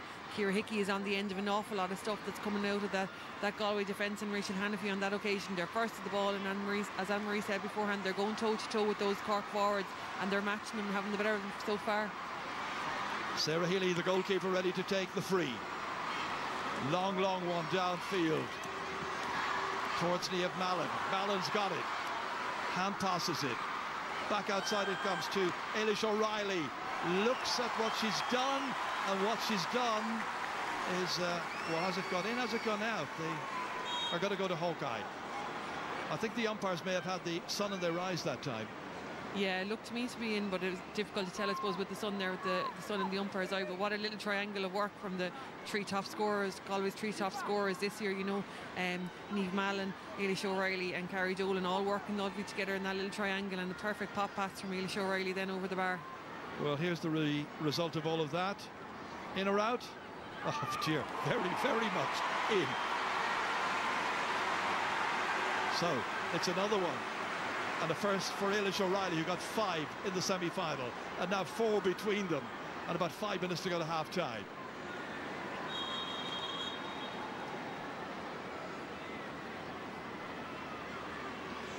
Referee having words. Ailís O'Reilly and Aisling Thompson. Probably and the referee's not one bit pleased with them. Probably just having a discussion on Hawkeye, I'd say. Cork spoke out anyway, coming up. Amy Lee, oof, again, that was to Maeve Cahalane, but she was being marked by a couple of Galway players, did well to get it, and then gives it to Laura Hayes, and Laura Hayes trying to take off past a couple of defenders. Anne-Marie Starr trying to put her stamp on this game. Out over the sideline, line ball to Cork. A couple of shaky restarts from Cork so far in this first half. You know, serious pressure from the Galway forwards, I think, on any of the Cork backs receiving those puck outs, but they've given up a few puck outs to them, but any of them they've contested, they've put serious pressure on Cork. You would have thought unnecessary, Elaine. Is that deliberate? Do you think that they're just going to try and take short puck outs whenever they can? Yeah, Galway looked at, you know, they've conceded a couple of them there. They've left them short, but they've closed them down the minute the defender has got the ball in their possession. Galway have closed them down really, really quickly and turned them down, you know, or turned them over. Murray Dillon has done really, really huge work in there, as is Cueva Kelly and Carrie Dolan. It'll be a line ball after all of that anyway, and it'll be to Cork, looking to try and close the gap now before half-time. Galway led by a point at half-time in last year's final from memory. And now it'll be a line ball which will be taken by Aisling Thompson. Led Cork to victory over Galway back in 2015, a match in which she scored 2 points that day. Not quite sure what she's unhappy about. Maybe the ball didn't come back to her quickly enough. So now ready to put it back into play. In there towards Saoirse McCarthy. Then goes after it. Immediately you see 3 Galway players. That's the level of intensity that they're bringing to the match today, and Cork have simply got to match it. And now Cork are annoyed by that decision. It's gone against them, and it's going to be a free to Galway. Yeah, but as you said, to watch Galway close down Saoirse McCarthy, I think Cork will probably be disappointed with the influence she's had in the game, but not through any fault of her own. It's through the sheer intensity and work rate of the Galway defenders. You know, Siobhan Gardner obviously brought in there to do a job, to go toe-to-toe with her today, and anytime she's been tagged or left go by her, Ciara Hickey is picking her up straight away, and Hickey and Gardner are able to switch between being that spare player at the back and pick up Saoirse McCarthy wherever they're needed. There's a yellow card there has just been issued to Aisling Thompson. The referee spoke to her, he moved away, and then as he had gone maybe 10 paces from her, he turned around and flashed the yellow card. Free by Carrie Dolan of Galway. It's a huge one. It's a monster of a free. It's a 4th point of the game for Carrie Dolan, and it's going really well for Cathal Murray and the tribesmen and women. Yeah, and maybe just that yellow card is signing a little bit of frustration in some of Cork's play at the moment. You know, as we said, Galway are giving them nothing as you'd expect them not to, but it is certainly frustrating Cork in patches, and they're starting to give away silly frees. That ball played long by Pamela Mackey, well read by Ciara Hickey, moving across the line there, covering well, and then when the ball gets out to Aoife Donoghue, they simply move it across and away at pace to Carrie Dolan, the team captain, driving it back in once again. That's very ambitious. It's going to drop short. Amy Lee able to take it. Switch back out as far as Laura Tracy. I think the referee has indicated that there are going to be 2 minutes added on at the end of the opening 30 minutes. Here's Maeve Cahalane. Back to Sorcha McCartan. And the down woman. Hand passes it forward to Aisling Thompson. And Thompson, who's already scored, moved away quickly the minute that left her stick, and she saw it flashing over the bar, and that's a second for Aisling Thompson, and it's 1-8 to 7 points. Yeah, and again it came from a kind of a cheap giveaway from Galway. You know, Carrie Dolan with a shot that wasn't really on, left the ball drop short into Amy Lee, and that was able to allow Cork to restart again. She had the option inside. Caoimhe Kelly had made the run for her, but Dolan opted to go for the score herself. Cork hadn't scored for 6 minutes. Back within 4 again. Now defending back there is Libby Coppinger. Oh, not a good ball out. Ailish O'Reilly, and O'Reilly sends it back with interest. And that's 2 for her in this game. Galway have been the better team. 1-9 to 7 points. They conceded a penalty and had that one saved as well. But now we're in the first minute of those 2 that I mentioned earlier of added minutes at the end of the opening half. Laura Tracy down here to Katrina Mackey. Always works so hard, but on her hands and knees there. 2 Galway players on her. She's had to battle extremely hard just to get possession. Gives it back here, and the hand pass goes astray. It was intended for Laura Hayes. It's Galway's possession. Yeah, and another huge turnover there. You know, we saw Libby Coppinger a few minutes ago win a really, really good ball in front of Caoimhe Kelly. Come out, then the hand pass just goes straight to Laura Tracy, and that gave the chance to Ailish O'Reilly. Oh. Now, there is an incident here, and Hannah Looney is the Cork player involved. Galway player, as you can see, requiring the attention. Referee calling her across. Hannah Looney could be in real difficulty, and the referee has given her a red card. It's gone from bad to worse for Cork. In stoppage time at the end of the first half, Hannah Looney is sent off. Cork down to 14. Yeah, huge moment, as I said, and it had just started to come through in some of Cork's play. You know, Aoife done a huge turnover there in front was really encouraged. And that's what happened. She got a nudge in the back, and that's her response. It was indisciplined, and she knows it. Yeah, absolutely no justification for it. You know, no argument there. She swung out with the fist. There was no justification for it, as I said, and it was coming through in Cork's play. You could sense the frustration. You could see, you know, they were starting to give away the silly frees. A couple of possessions, they'd had a huge turnover here against them where they'd conceded that line ball, and it just bubbled over on that occasion, and Cork now face a huge uphill task. I've seen Aisling Thompson down there requiring attention as well. That's Carrie Dolan back on her feet once again. Here it is once again. Yeah, no doubt about it. No excusing from Hannah Looney. You know, the ball wasn't in play. She was nowhere near, and a head-high tackle on a player with an arm, it's always going to be red. And in fairness to Justin Heffernan, he'd seen it straight away, and he was coming straight over to address it. And I think his Dempsey on this line had probably seen it as well. It all happened straight in front of them with the ball out of play. There was no doubt in any of their minds. And there is another free as a result of all of that. It'll be Carrie Dolan who will take it.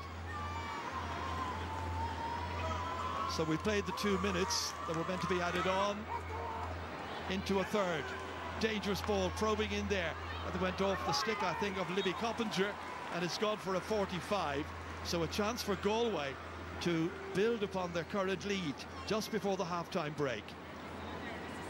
Yeah, they have been the better team. They certainly have, yeah, and they've asked all the questions of Cork. You know, they've looked like the team that came in, and, you know, we knew they had huge momentum from that semi-final, but it was just when that momentum was going to meet Cork's what could happen. But look, as we said, when Galway get to All-Ireland finals, you can tear up the script, you can tear up the form book. They bring something different, and they've asked all the questions to Cork in this first 33 minutes. If this goes over, there will be 6 between them heading into the half-time break.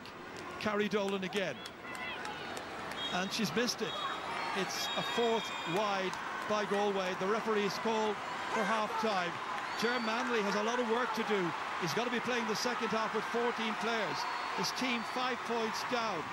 They got a penalty after 10 minutes, but that penalty taken by Katrina Mackey was saved by Sarah Healy. And then Galway countered after 14 minutes. A wonderful goal scored by Maria Dillon. And so at the break here at half-time, this is the position. Cork 7 points, Galway 1 goal and 9. We're back with Damien and his panel right after this.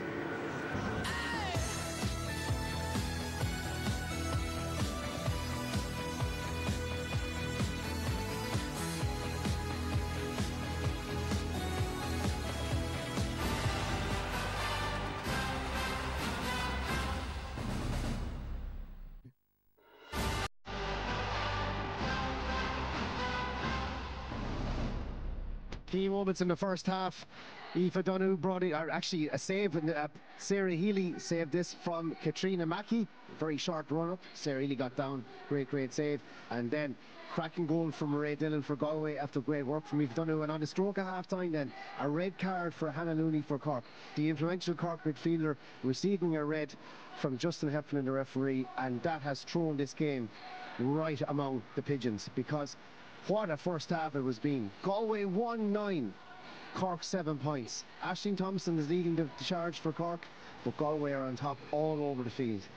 And they're on top because of their turnovers. 76% of their scores have come from turnovers against Cork. They're dominating on their own puck on wins as well. And they have been absolutely immense all over the field. They've scored 1-6 from 26 turnovers. It's an incredible display from Galway so far against the hotly tipped Cork team. We start though with the red card for Hannah Looney. Ursula, in your opinion, was it justified? There was obviously a reaction after an action, but was it justified? Yeah, unfortunately for Hannah, for me it is a red card. You know, obviously, you know, the Galway player comes in from behind, but Hannah's fist is head high. It is a red card. It probably sums up Cork in the first half. They're frustrated, they're a little bit rattled. Galway are bringing that intensity, that fight, but it was a really silly action from Hannah just before half-time, and for me it is a justified red card. Okay, it's going to have a huge impact on this game as well. They're most influential, one of the most influential players, but there's no doubting the intensity that Galway brought right from the start. And Anne-Marie, a sight to behold for the likes of yourself, but all over the field are winning the battles. Yeah, absolutely, and it was similar to last year, Damien. The aggression they brought, the physicality they brought was second to none, and their backs in particular. Aoife Donoghue, who has gone in rattle after rattle, winning balls that she shouldn't win. Caoimhe Kelly here now, I think this is lucky for Caoimhe. It's a blatant push in the back to Amy, but you know, Galway are getting the calls maybe that they didn't get last year in last year's final. And Caoimhe Kelly should have stuck that in the back of the net, puts it over the bar, and Galway could have been out of sight, to be honest with you. Just the work of Siobhan Gardner here, working back, getting a little flick, getting a little hook. Shawnee Healy gets out. The next thing, Ciara Hickey is in, and it's her that clears it in the end. Brilliant work here by Rachel Hannafy. She's yards off her and out to the line. She wins the ball dead on the line and clears it up the field. I think Cork's touch might be slightly off. Maybe the talks of the 3-year-old has got to them or what, but Galway have come with such a massive aggression, massive intensity, and a huge physicality. And we said that before the game. I knew that Galway were going to bring a huge intensity. Cahill will have them driven for the last 2 weeks to win their work rate. Cork have been turned over in the middle third. Yeah. What we spoke about beforehand, Galway losing that diamond. The middle third have been turned over 13 times. Galway have turned Cork over. To Cork have only turned Galway over 3. Okay.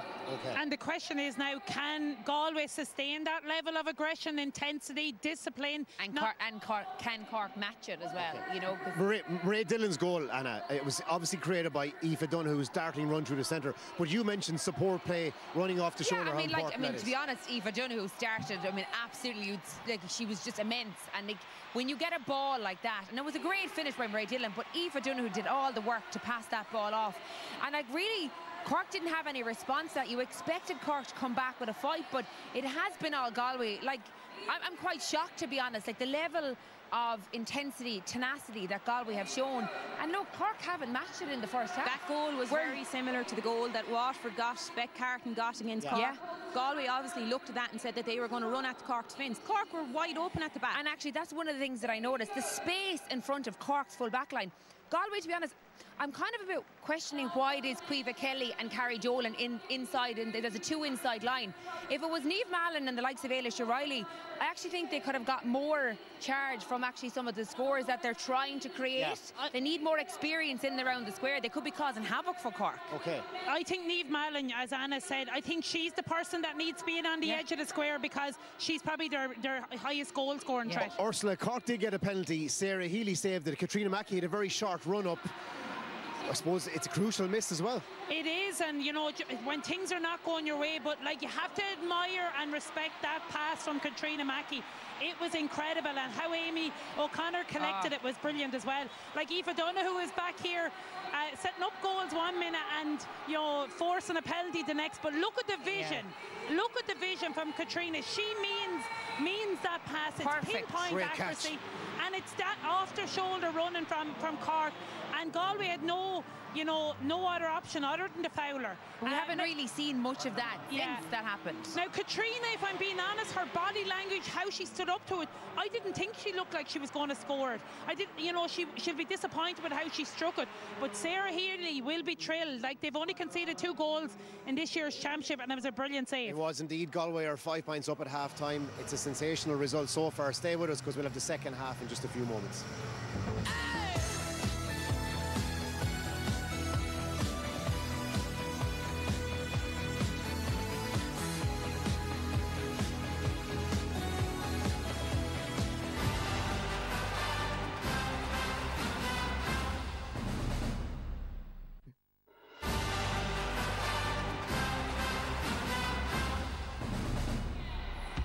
The curtain may be falling on the inter-county GAA season, but as usual it's a busy time here on RT Sport. European Hockey Championships continue tomorrow. Ireland take on France in a must-win fixture. The UEFA Super Cup takes place Wednesday evening from Italy. Spurs take on PSG. Soccer comes thick and fast. Saturday evening sees live FA Cup between Derry and Drogheda, and further down then the Women's Rugby World Cup 2025 gets underway in just 2 weeks' time from England. The UEFA Champions League takes centre stage Wednesday week as Celtic look to claim their place in the league phase. But you're welcome back here pitchside in Croke Park. Galway are 5 points up at half time. That's the Tipperary Jubilee team of 2000, led by Michael Cleary. There's Noel Kennedy, a whole host of big names being honoured, the All-Ireland champions of 2000. Jovita Delaney, Ciara Gaynor. What a serious team they were, and a few bumps and bruises here from the panel, I think, just to say how strong they were as well. Anne-Marie Aoife Donoghue caused havoc in that first half. What impressed you most about her? Just her physicality. I put my arm around her down at the meet and greet last Thursday evening. I said, God bless anyone that runs into her next weekend. She's just a ball of muscle. And her ability to score, like, look at that from the sideline. Little tap back from Derval Higgins and straight over the bar. That was an unbelievable score early doors. And like, her fitness levels are just off the chart. She covered every blade of grass in Croke Park last year in the final, and she's already on her way to doing the same here. Brilliant score, and just her vision as well. She laid off the pass for Mairead Dillon to get the goal, taking Cork on, not afraid to run at Cork. She knew she drew in the 3 players, total experience, and a great finish by Mairead Dillon. She had to beat Libby Coppinger and Amy Lee in goals. But Aoife Donoghue, big player for the big day. There's more to come from her in the second half, I feel. Okay, so Cork are a player down. It's a huge player gone. Anna, how important now is their setup going to be in the second half, and that impact from the bench? Yeah, I mean, it's going to be a big ask for Cork, because Galway are going to have that sweeper now. They're going to have the extra player, and Ciara Hickey's already been mopping up balls. She's going to mop up even more. But I think now, Damien, it's crucial about Cork's bench. I expect to see them introduced early in the second half. They need firepower up front. They need goals. Orla Mullen got 1-2 in the semi-final. We also have Claude Finn as well coming in there. She's coming in with 4-7. We need players like this. We need to inject a bit of life, get confidence back up, settle back into the game. Final word to you then, Ursula. 2 teams back on the field. Will Cork rise to the occasion, a player down, or can Galway see this through? Well, it's going to test them to their ultimate max as champions now. This third quarter, as we say so often, is going to be the most crucial period. And it's when Cork got on top of Galway in last year's final. They got 1-4 without reply. So, look, Galway are flying at the moment, but can they sustain that level of intensity for 30 more minutes? OK, we'll find out. Let's head back to Ger and Elaine for the second half. Ger. Thank you, Damien. Yeah, big questions to be answered. So Galway 5 points up in this 2025 All-Ireland Camogie final, and Galway themselves played in the very first one back in, well, it was 1932 final, but it was played in July 1933 in the Galway Sports Field. It was won by Dublin, captained by the association president then, Maura Gill. Second half gets underway here, and immediately it's Saoirse McCarthy. She will have a big role to play now in the second half for 14 women Cork, as it were, down towards Katrina Mackey, unable to retain it, but anyway, it's there's Hannah Looney there in the background, having been red carded just before the half-time whistle. Aisling Thompson, can she give the leadership? Can Saoirse McCarthy get the scores? 5 down, looking to make a bright start. Hayes whips on it, saved by the goalkeeper. Sarah Healy stopped a penalty earlier on. All the way back down, went off Orla Cahalan, and that one is out over the sideline. Good stop again by Sarah Healy. She's been busy. Yeah, and Cork just shown the intent, I suppose, straight away through Saoirse McCarthy and Laura Hayes, that dynamic left wing of theirs. You know, Saoirse McCarthy starts in the middle of the field with Siobhan Gardner for company again on that occasion at the throw-in, but a huge couple of minutes now for both teams, I suppose, to manage the emotion that was there just before half-time and to really get a clinical job done on this huge ask of Cork, as you said, down to 14, and Galway have really frustrated them, but can they maintain it for another half an hour against what we expect to be a really strong Cork bench introduced at some stage? Laura Tracy in as far as Laura Hayes. Again, the challenges come in immediately there. That time it was Niamh Mallon. One back here by Ailish O'Reilly. Slipped as far as Maura Dillon, back towards Olwen Rabbit. Rabbit across the field over there towards Aoife Donoghue, and eventually it's taken by Dervla Higgins. Now Donoghue. Back once again it comes.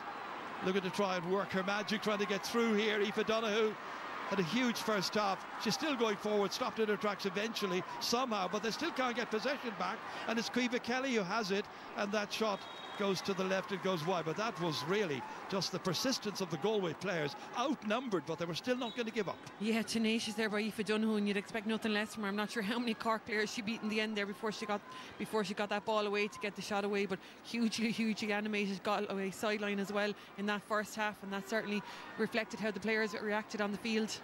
Here's Laura Tracy running into trouble, able to slip the hand pass outside. Saoirse McCarthy now would appear to be playing in midfield where Hannah Looney had been.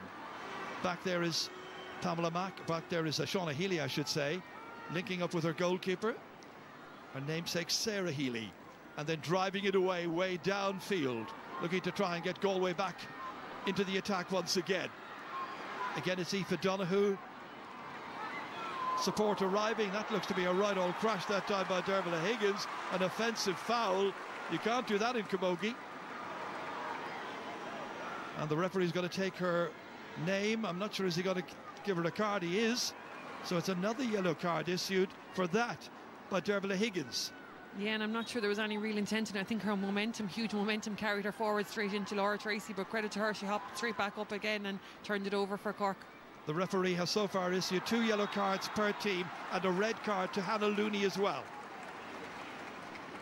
Yeah, and that's something I'm sure both sets of managements would have spoken about at half-time, just to manage, as I said, that emotion. You know, a couple of players on yellow cards and they don't want to pick up one for another silly free and have be down another player. So, you know, both players now just require a little bit of management and a little bit of clinicalness. Early stages of the second half. In the 4th minute, free taken by Sarah Healy. Dropping it down there towards Niamh Mallon. Comes out as far as Olwen Rabbit once again. Robbed well. Nicely dispossessed. Knocked away forward once again down towards Orla Cahalad. Looking to get going, looking to get into the match, looking to get away from Rachel Hannafy.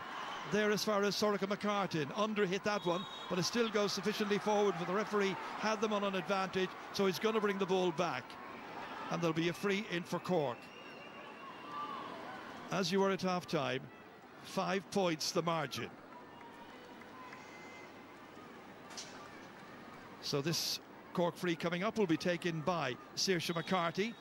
Pointed a free in the first half. This is a long way out. She's been at university at TU in Dublin, playing colleges Camogie. Very busy woman, very talented player. So Cork look to try and get the first score of the second half and eat into Galway's lead. Long way to go in this match. Way up into the air, but gone away to the left-hand side as well. No requirement for Hawkeye. It's just their second wide of the match. Yeah, and again, Galway will be happy, you know, another wide, another little bit of frustration for the Cork players out there, and they've been turned over so many times, you know, that you could see it creeping into the Cork play, and Galway now just a little bit of composure. Ciara Hickey, Galway with the extra player. We'll see how they will use that extra player. Aoife Donoghue once again pressing forward, and the linesperson over there, who is Liz Dempsey from Kilkenny, giving the line ball to Galway. Aoife Donoghue whipping it in here. Too many Cork players back there to try and win that ball back, and they succeed, and that's a crashing challenge there from Maura Dillon, and the referee saw it and blows his whistle, gives the free to Cork. Yeah, Aoife Donoghue with quick line ball there had seen the run of Ailish O'Reilly, but it just didn't quite make it through the plethora of Cork players that were there, and Cork go short with the free. Lots of stoppages. Looking for a bit more fluency now in the game in the second half. Saoirse McCarthy knocking it way down, but Galway have that extra player or two back there. That one was batted out by Ciara Hickey. Onto it comes Cork's Emma Murphy, and that shot has gone up and over the crossbar, and that is one back. A second for Emma Murphy. 1-9 to 8 points. Number 13, Katrina Mackey, is replaced by number 22. Change coming up, and it'll be Clodagh Finn coming in place of Katrina Mackey, and that is a change that would have been expected at some stage anyway. Yeah, Clodagh's had a huge year for Cork. I think is a 4-7 coming into today's, having missed the semi-final, so she's had a huge year, and would probably have been automatically back on to any team in the country if she wasn't keeping someone like Katrina Mackey off it or Amy O'Connor. So her chance now, and you know, maybe just a bit of fresh legs and something new for Cork up front. Once again, it's Emma Murphy. They've now got Clodagh Finn up front to aim at. Ball played forward, and the referee is saying 3 catches, so an elementary foul there committed by Cork, and that's going to be a free to Galway, just as Cork were in full flow. Clodagh Finn, who has come in, was a star for UCC in the Ashburn Cup earlier in the year. They were beaten by UL, but she had a very good final, scored 2-7 in that. Free coming up to Galway. Sarah Healy ready to take it. A long puck champion back in her younger days, under 16 All-Ireland long puck champion. It's going to land in there on top of Pamela Mackey, not terribly far out. Danger here once again for the Cork defence. Niamh Mallon was in the thick of it. Eventually they stumble and take possession, and it's Libby Coppinger from St. Colum's down there in Ballylickey, down in West Cork, who gets it out. Saoirse McCarthy takes, neatly done. Challenged there by Aoife Donoghue. Slips it away downfield for the team with 14 players out on the park. Clodagh Finn, first touch. Looking to try and get inside. Her jersey was being pulled back by Roisin Black. And early indications that Clodagh Finn could cause problems for the Galway defence. Yeah, and that's a huge turnover for Cork. You know, Libby Coppinger winning that ball on the edge of the square. Niamh Mallon looked to get a hand on it. Maybe initially it didn't. It broke down. Cork had the numbers back really quick, and Libby Coppinger broke out with it and worked it the whole way up. And as you said, Clodagh Finn then just with the fresh legs in there. Roisin Black couldn't afford to let her around her, pulled her back the jersey, and a chance now for Amy O'Connor out on the right. They're behind by 4. They're a player down as well. It's Amy O'Connor looking to try and nail this one. Has she got it? Umpires right behind the goal, had a right good look and waved the white flag, and it's a third for Amy O'Connor. It's another for Cork, and now look at the scoreline. It's 1-9 to 9 points. Galway haven't got going as a scoring unit yet in the second half, and we've played nearly 9 minutes. Playing with 15 against 14 doesn't always necessarily guarantee victory or superiority. Yeah, and that huge frantic work rate that Galway were bringing to that first half is just missing a little bit for the opening couple of minutes of this second half here, and it's going to suit Cork. You know, as you said, they're the player down. They need to just be focused and to eat into that lead, which is what they've done gradually. Pamela Mackey, hand passing it to Saoirse McCarthy, takes off, looking to try and get away there from the Galway player who's in there. Siobhan Gardner runs loose. Hurley's lost. Galway trying to get it back. McCarthy trying to get it in for Cork. Playing it to herself, giving it away in the end, and away by Anne-Marie Starr. Back upfield it goes, batted back, repelled by Pamela Mackey. On the charge once again comes Niamh Mallon, hasn't scored in the game so far, looking to get her first point, and Galway's first point of the second half. And it comes in the 10th minute of the second half, and it's scored by Niamh Mallon from Sarsfields. Yeah, and you talk about work rate and tenacity and working back the field. You know, Siobhan Gardner tracked back there with no hurl and managed to get a half a hook or a block on Saoirse McCarthy, and Galway turned her over again. And Niamh Mallon, as you said, had a couple of chances but got her name on the scoreboard on that occasion, and that's a big score for Galway. Cramp there for a moment, a factor for Siobhan Gardner. Play will continue now with Amy Lee sending this ball downfield once again. Has the option of going short. Galway are about to make a change, and the familiar figure of Sabina Rowett will be coming in, and the player going off for Cork first of all is going to be Sorcha McCartan, number 14, and she is replaced by number 15 Orla Mullins, or number 25 I should say, Orla Mullins. So that's one. This is another then. It is Sabina Rowett coming on in place of Caoimhe Kelly.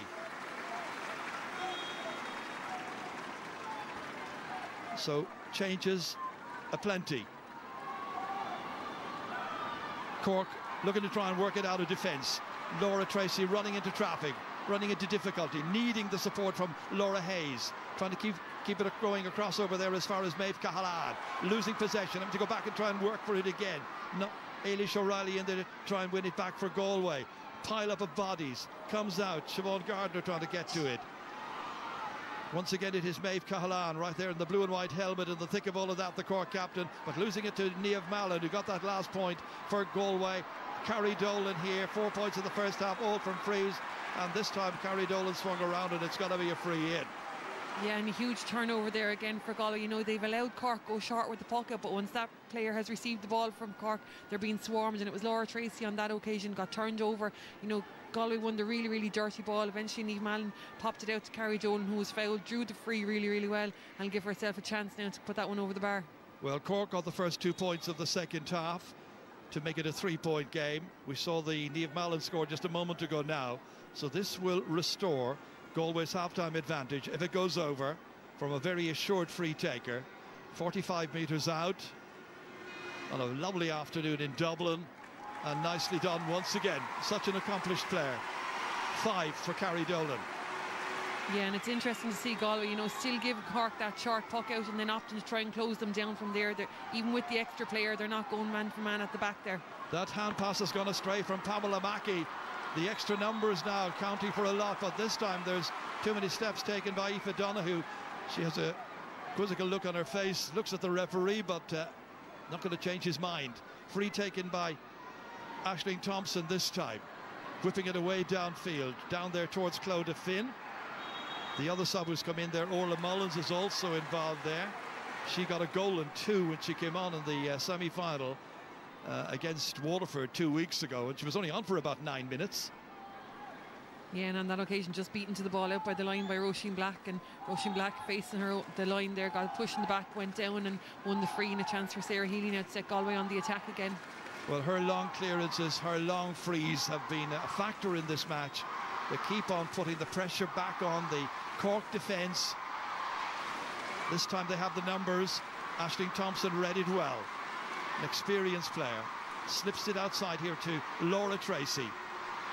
Whatever the plan they might have had about staying in the pocket and lying back, they can't do that now at 14, and Aoife Donoghue is feeding it in once again to the inside forward line, in towards Maria Dillon, back out as far as Niamh Mallon, coming under pressure there from Laura Hayes. Still got the shot in, but under pressure she's put it wide, and that is second wide of the second half. It's a 6th in all by Galway in this match. Free puck out's been taken very quickly out to Saoirse McCarthy. Cork looking to make tracks. As you can see, we're in the 14th minute. 14th minute of the second half. Ciara Hickey back collecting, and that goes awkwardly off the stick there of Aoife Donoghue. It'll be a line ball for Cork.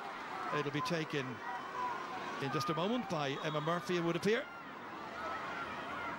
Ready to strike it down, but giving it, eventually they held onto it, Cork, and Orla Cahalan got there. Over towards Clodagh Finn, looking to try and win it. Carrie Dolan got the touch, however. The challenge then coming in from Amy O'Connor. Back out towards Aoife Donoghue once again. A real intense battle down there in Croke Park this afternoon. And Shauna Healy from Ard Raham comes away with this, former captain. And as she did so, she went straight in to the body of the Cork player and conceded a free. Yeah, probably too much time and space on the ball, if there's such a thing in Croke Park on All-Ireland final day. You know, it opened up in front of her and she opted to take on the tackle, and probably could have released it in a little bit sooner. They'd countered Cork really, really well there, and there was space inside her. She probably could have left that ball in. Cork have a chance now of making it a 4-point game. This is what happened here just a moment ago. Shauna Healy running straight in there to the Cork player. When that happened last, there was a yellow card issued. None there. Saoirse McCarthy hitting it and directing it beautifully, guided nicely between the uprights. That is a second one for Saoirse McCarthy. That young lady's happy. Only 4 between them now. Yeah, and that's a huge moment. You know, Galway had that ball, they were in control of that situation, and they turned it over. The free then was moved forward an extra couple of metres, and that put it into the scoring territory for Saoirse McCarthy. Galway looking to try and win this one again, and succeeds with Sabina Rabbit in there. Very tall figure, but she's held on too long. Took too many steps. Galway fans don't like it, but that's the rule, and the referee made it plain. This is what happened. Catching it with her right hand, eventually, under pressure, trying to take off. They would claim that she was being fouled by Libby Coppinger, of course. Meanwhile, Galway get it back. Aoife Donoghue slipping it back in towards Sabina Rabbit once more. Back out to Eilish O'Reilly, 2 points in the first half. Swinging it across over here towards Niamh Mallon. Difficult for her to get at the end of it. Laura Hayes is coming across, but Mallon's done well. The former Down star slips it as far as Carrie Dolan, looking to get a point from open play, but that's away to the left-hand side, and that one has gone wide. Puck-out's taken event very, very quickly. Cork are doing this to try and catch Galway napping as best they can. Down towards Orla Mullins, couldn't take it, goes in and tries to get it the second time against Ciara Hickey. One back, however, this time by Anne-Marie Starr. Galway hold on to it. Hickey's unmarked in the bright sunshine over there near the Cusack stand, about to be challenged, but you still got the ball in. Should run in towards the goalkeeper. Amy Lee comes across to collect, slips it out to Libby Coppinger. Coppinger flicks it forward as far as Laura Tracy, and Tracy now advances into the middle. Pamela Mackey, back it comes once again. Aisling Thompson this time tries to get it over the head of Rachel Hanafy. Not easy. Hanafy goes back to work for that. The energy is coming once again from Galway now. That extra industry. Ciara Hickey getting it away downfield. Batted back out once again by Laura Hayes. Under pressure she comes once again. This time from Eilish O'Reilly. Little hand pass slipped inside. One back by Cork and Pamela Mackey. We're into the last 15 minutes of this match now. Final quarter of the game. Who's it to be this year for the All-Ireland Championship? Advantage Galway. 4 in front. In there towards Laura Hayes, and Hayes looks at her handiwork, and the player of the year last year has done it again. She's now scored in the last 5 championship matches she has played in. She's made it a 1-goal game, 111 to 10 points. Some conclusion. Yeah, that's a huge, huge score. You know, you just feel the energy now is back with Cork a little bit. Galway starting to look tired. The legs are starting, you know, the energy sapped out of them. That huge, huge first half, and you just look at their bench and see, have they something to bring in to maybe just reignite them a little bit. It's been a huge, huge 48, 50 minutes, and they're going to need something else to see them over the line, because Cork are coming now with a surge. Cleanna Healy has come on. She was programmed at number 10. She comes on in place of Amy O'Connor. Cork are going again. Now the pressure is on Galway, but they have the extra players back there. And the elegant and stylish Ciara Hickey gets there first. Gets it way downfield. Ready to chase after it was Carrie Dolan, but across came Laura Hayes, and they collided. Well, the referee's saying no, free, but I must say Laura Hayes looked to have come right across and bashed into Carrie Dolan that time. Yeah, and the ball had run on lovely for Carrie Dolan. You know, a brilliant clearance again from Ciara Hickey. She's in a massive, massive game for Galway back there. She's got up the field, she's got back the field, and she's been on the end of an awful lot of things that have been good for Galway. With 11 minutes still to go as Carrie Dolan takes this. Cork have got 4 points in the second half. Galway have got 2 so far. Looking for their third. Not if the defence has its way, but then Eilish O'Reilly is a very special player, and she always turns up trumps in those big matches. In the semi-final she got 5, and now she's got 3 today, and she pushes Galway 4 points in front again. And what a line ball initially over to her, you know, probably took her a little bit by surprise, but she won it really, really well, and here she goes again. She is certainly. That little flick inside there to win it back, giving it to Aoife Donoghue, and the daring Aoife Donoghue takes off. She's on an advantage. She may not need it. She's still going, and she's put it wide, but the ball is going to be brought back now. That was some run. That's the grit and determination that has illustrated her play all through her career. Player of the season, player of the year back in 2021 when Galway were last champions, and now today bridging that 4-year gap, I should say, and she is giving the leadership. She's giving the example. Libby Coppinger was trying to haul her back unceremoniously. Yeah, I think she was on a couple of advantages on that occasion and still did so well to get away and get the shot away. Just couldn't quite keep it on target, but that's the real leader she is for Galway. That's the tenacity, you know. She saw her half a chance and she took on Libby Coppinger. She knew she'd have the legs for her, got the shot away, but as I said, call back now for the second advantage and a chance for Carrie Dolan just to stretch that Galway lead again. And she has now got her 6th point of this All-Ireland final. All of them coming from frees. And the margin's back out to 5 again. And now, as you can see, only about 9 minutes still to go of the 60.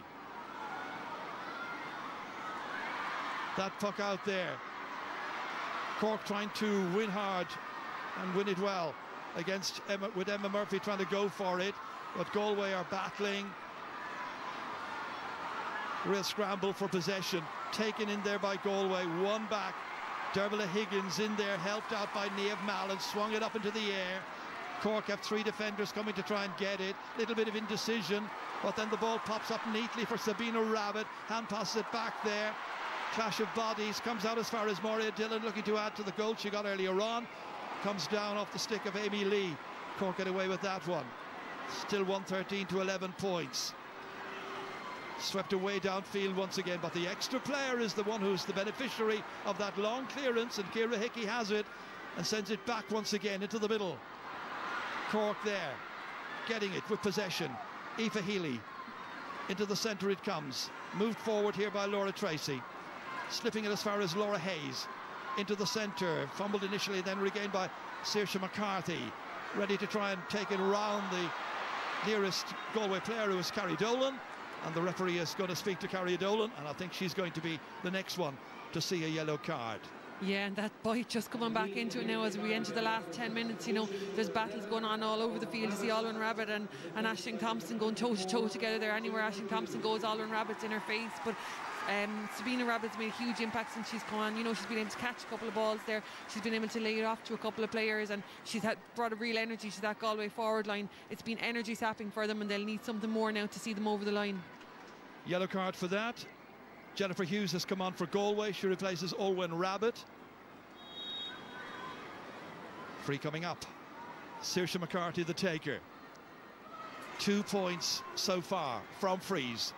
Cork need this, and she has delivered. A third. They're still hanging on in there. 4 points back. Time running out. 7 minutes to go. Yeah, and for all the good work and everything Galway have done, you know, they've really curbed Saoirse McCarthy's influence from play. They've gotten back to track her back, and they still find Cork, you know, still within shout, coming down the home straight. That long clearance reaches Niamh Mallon, comes out as far as Eilish O'Reilly, about to be challenged by Laura Tracy. Slips it back inside here towards Sabina Rabbit, keeping it from going out over the end line. Challenge there by Libby Coppinger, trying to make an angle for herself, not easy. Comes back towards Jennifer Hughes, has just come on, and that one is hit by Hughes, and it's gone wide. An 8th wide. Yeah, came on late in the semi-final as well. A little bit of indecision there from Jennifer Hughes. You know, huge game to be introduced and huge intensity there, but she had a couple of options across the field. Probably needed to play that ball across. Carrie Dolan was here. Siobhan Gardner had got up as well for a chance, so probably needed to keep that ball in play. Real energy sapping contest. That's very physical as well. Attritional at that time. Laura Tracy fouled, and once again they bring Saoirse McCarthy across to try and perform her party piece. Again, it's a huge distance out. We're talking about 85 meters or thereabouts from the target.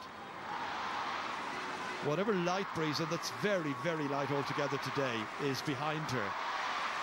She's going to need everything going her way right now to try and put this one between the uprights. Can she make it? It's going to drop in. Galway have the numbers to bat it out. Batted out by Roisin Black. Comes back out into the centre. Regained here by Dermot Higgins. Higgins avoiding the challenges. Flicks it forward. Cork tried to win it back again. Finally, they do get it under control, and it is Clodagh Finn slipping it across over here as far as Orla Mullins. Mullins going forward strongly. 2-3 Galway players, however, performing a barrier. And then outside there, that goes towards Aoife Healy. It breaks down. Galway have the numbers once again back there with Eilish O'Reilly getting it under control, hand passing it back out as far as Aoife Donoghue. She's covered some ground today, Aoife Donoghue, the Mullya player, all the way up the field to Sabina Rabbit. Galway looking to try and win their 5th All-Ireland title, their 3rd under the management of Cathal Murray. Can they make it? 5 minutes to go. Yeah, and that was an absolute bodies on the line situation there. You know, the ball beat Sabina Rabbit up to the corner there, and I think both players were happy for maybe to just go dead underneath them, just to give them a little bit of breathing space. And Aoife Dunn, who, as you said, covered every blade of grass, and the grass had opened in front of her on that occasion, but she opted to send the ball in nice and quick. Sabina Rabbit has again Outside to Moria Dillon. That one is a daisy cutter, comes across here as far as Amy Lee. Time now and the opportunity to place it downfield. But remember, they are playing with 14 players for this entire second half. There's a foul there, pretty blatant. Free to Cork. Dervla Higgins, the guilty party. And she's appealing now to the referee that there was a measure taken against her by one of the Cork players. The Cork about to make another change, and coming on is Maeve Murphy on in place of Aoife Healy. Yeah, and she's gone straight in to pick up Aoife Donoghue. You know, Maeve Murphy, a really tenacious defender, missed out for a lot of the year due to injury, but back in here for what could be possibly a huge 5 or 6 minutes for her. Once again, Saoirse McCarthy trying to make it a 3-point game. 65 metres out from the goal at Hill 16. Dropping down, dropping up and over the crossbar. A fourth for Saoirse McCarthy, replicating what Carrie Dolan has been doing for Galway and keeping Cork hopes alive. Absolutely, and you can see the fresh legs of Cork now, the Cliona Healy's around the place, the Orla Mullins, the Clodagh Finns. They're just getting on a little bit of ball. They're starting to chase back those Galway defenders, and they're maybe not winning the ball as easily as they were. That's Niamh Mullen without a hurley, and eventually goes out of play, so it'll be a Cork possession. Under 3 minutes of the 60 still to go, plus stoppage time. Laura Hayes takes this line ball downfield, gets it down there as far as Maeve Murphy. Hand passing it into the centre to Pamela Mackey. Cork may need a goal. Aisling Thompson cut out here well. This time it's Rachel Hannafy cutting it out, dropping it back down there once again. An inviting ball down there towards Sabina Rabbit. Can't get the better of Libby Coppinger. Few in the game can. Back out through Amy Lee. Comes out to Emma Murphy. Driven down towards Orla Cahalad. Turns neatly. Cork need the next score. Cahalad on a ground where her dad won All-Ireland medals. Into the centre it comes, and this time it's Cliona Healy. Slipping it back to Cahalad once again. Keeping it moving forward. On it goes once more. Orla Mullins. Still Mullins. Back to Cahalad once more. Finally the shot by Aisling Thompson is blocked down. Regained by Cork. Might come out to Thompson again. Looking to get a point. And I think that one has gone to the right and it's gone wide. It's their second wide of the second half, their third in all, and they are still 3 points behind. And as you can see, about 90 seconds of the 60 still to go, plus stoppage time. Yeah, and Galway are just running on fumes at the minute now. You can see the tired bodies all over the field. Ciara Hickey gone down with cramp now just outside the D there. Those fresh legs of Cork are really starting to tell, and I think Galway are really going to have to find something from the bench now. They're going to have to find another lease of life to see them over. The Cork players on that occasion running at them time and time again. If they keep doing that, they're going to win the freeze. They're going to give Saoirse McCarthy a chance to put Cork back into this one. Kate Waltz come on for Cork. Emma Hellebert has come on for Galway. All to play for. Very much advantage Cathal Murray and his team. Emma Hellebert waiting patiently to come on here. Fourth final for her, and she's going to replace the injured Ciara Hickey, who's had an outstanding game in that sweeper role at the back. Covers so much ground, uses her possession so well, and reads the game extremely well. Can Ger Manley somehow pull a rabbit out of a hat even at this very late stage? Huge game there for Ciara Hickey, you know, for a player who won an intermediate All-Ireland as a minor back, I think 2 or 3 years ago, and has to have that influence on the game today. It's a pity to see her going off injured with cramp, but she's put in a huge shift for Galway, but they're not over the line yet. We're heading into stoppage time. Moria Dillon's goal separating the teams, and Cork with 14 have a goal chance and get it through Orla Cahalad. They're level. What a goal! Her third in this year's championship. Orla Cahalad in the 60th minute has made it 113 to 113. Are we set for a replay? There hasn't been a replay of a Camogie final in the senior grade since 1981, but Cahalad may have given us the reason for one this year. What an absolute rocket of a finish. Probably the only half a minute she got away from Shauna Healy all day, but she's been buzzing around that square there. She knows the Galway legs were tired. She looked for that ball, she demanded that ball, and when she got it, by God, did she finish it. Line ball for Cork. More changes coming up for Galway, who thought they had their hands virtually on the cup. Coming on for them is going to be Ali Heston. Going off will be the goal scorer, Maura Dillon. What a final. It's had so many talking points, and still no winner. We're playing 4 minutes of stoppage time. We've got 3 to go. Is there to be a winner this afternoon?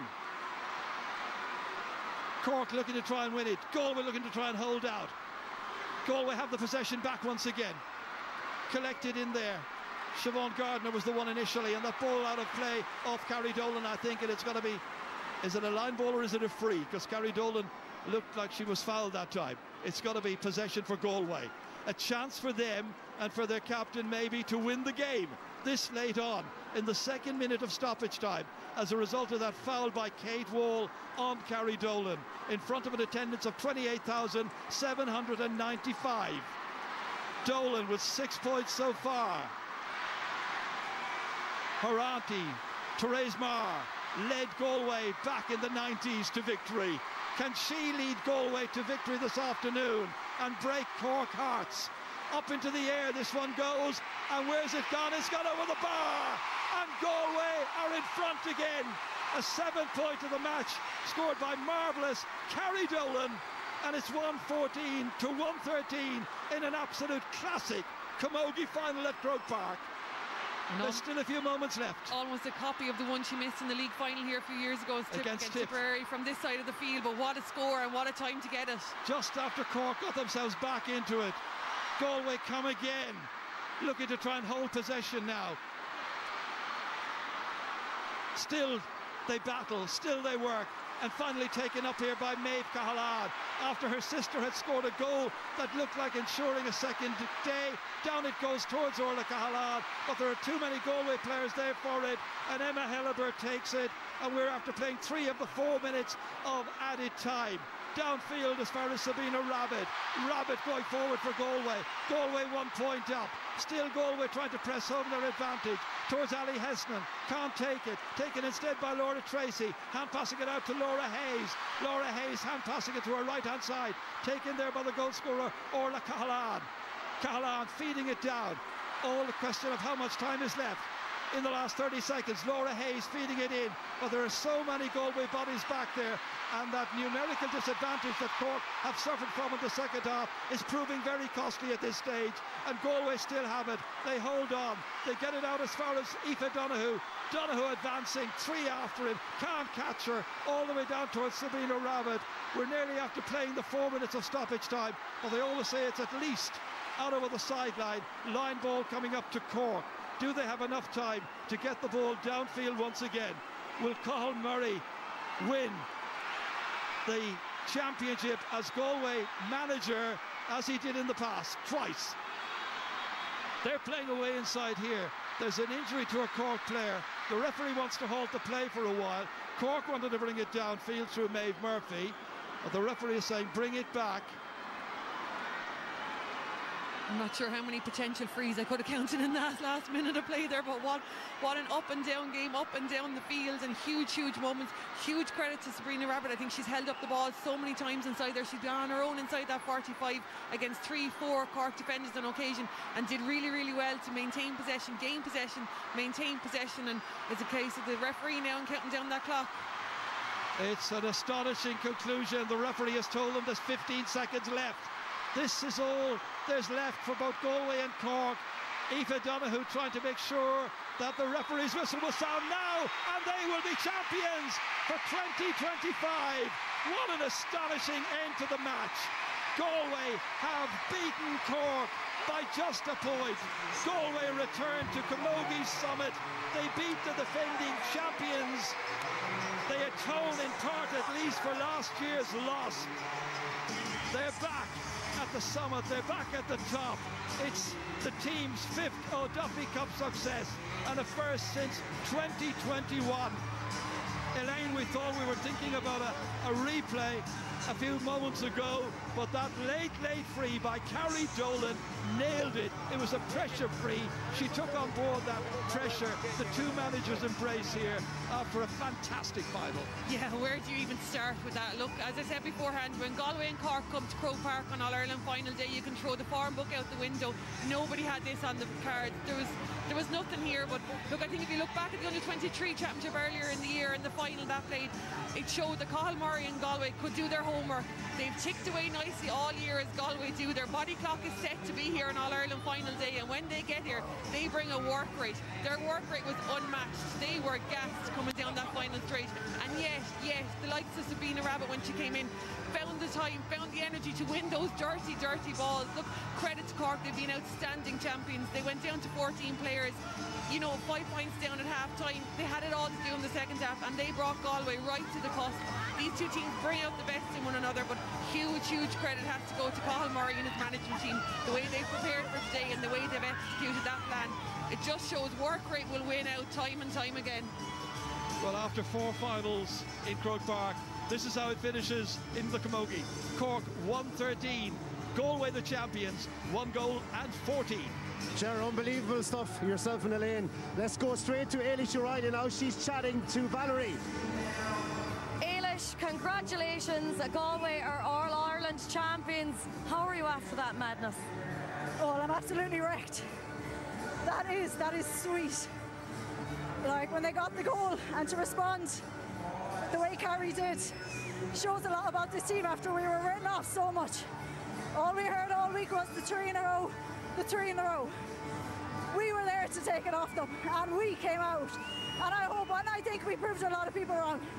Eilish, I must say, last year you came here, they defeated you, but there was a talk of the 3 in a row. You must have used it as some kind of, motivation coming into today's game. Yeah, we had to. I mean, it suited us down to the ground. All the talk was about Cork. It felt like we were just coming up to show up, and they were just going to be handed the trophy. And we were so riled up, to be honest. We kept doing it ourselves the last week, but God, this one is sweet. Unreal. 4th All-Ireland medal for yourself, Eilish. I mean, did you ever think you'd be back up here again getting another one, then going up the steps of the Hogan? Yeah, absolutely unreal, to be honest. I suppose back when we won in 21, maybe myself, I didn't have a great year the last year or two. So to do this, to help the team maybe in the way that I did, but most importantly, it's a team victory. I could not be prouder of all the girls out there, to Cathal and all the management team. It's for them, and it's to show any team that anything can happen on the final. Like, block out all the noise, block out all the comments.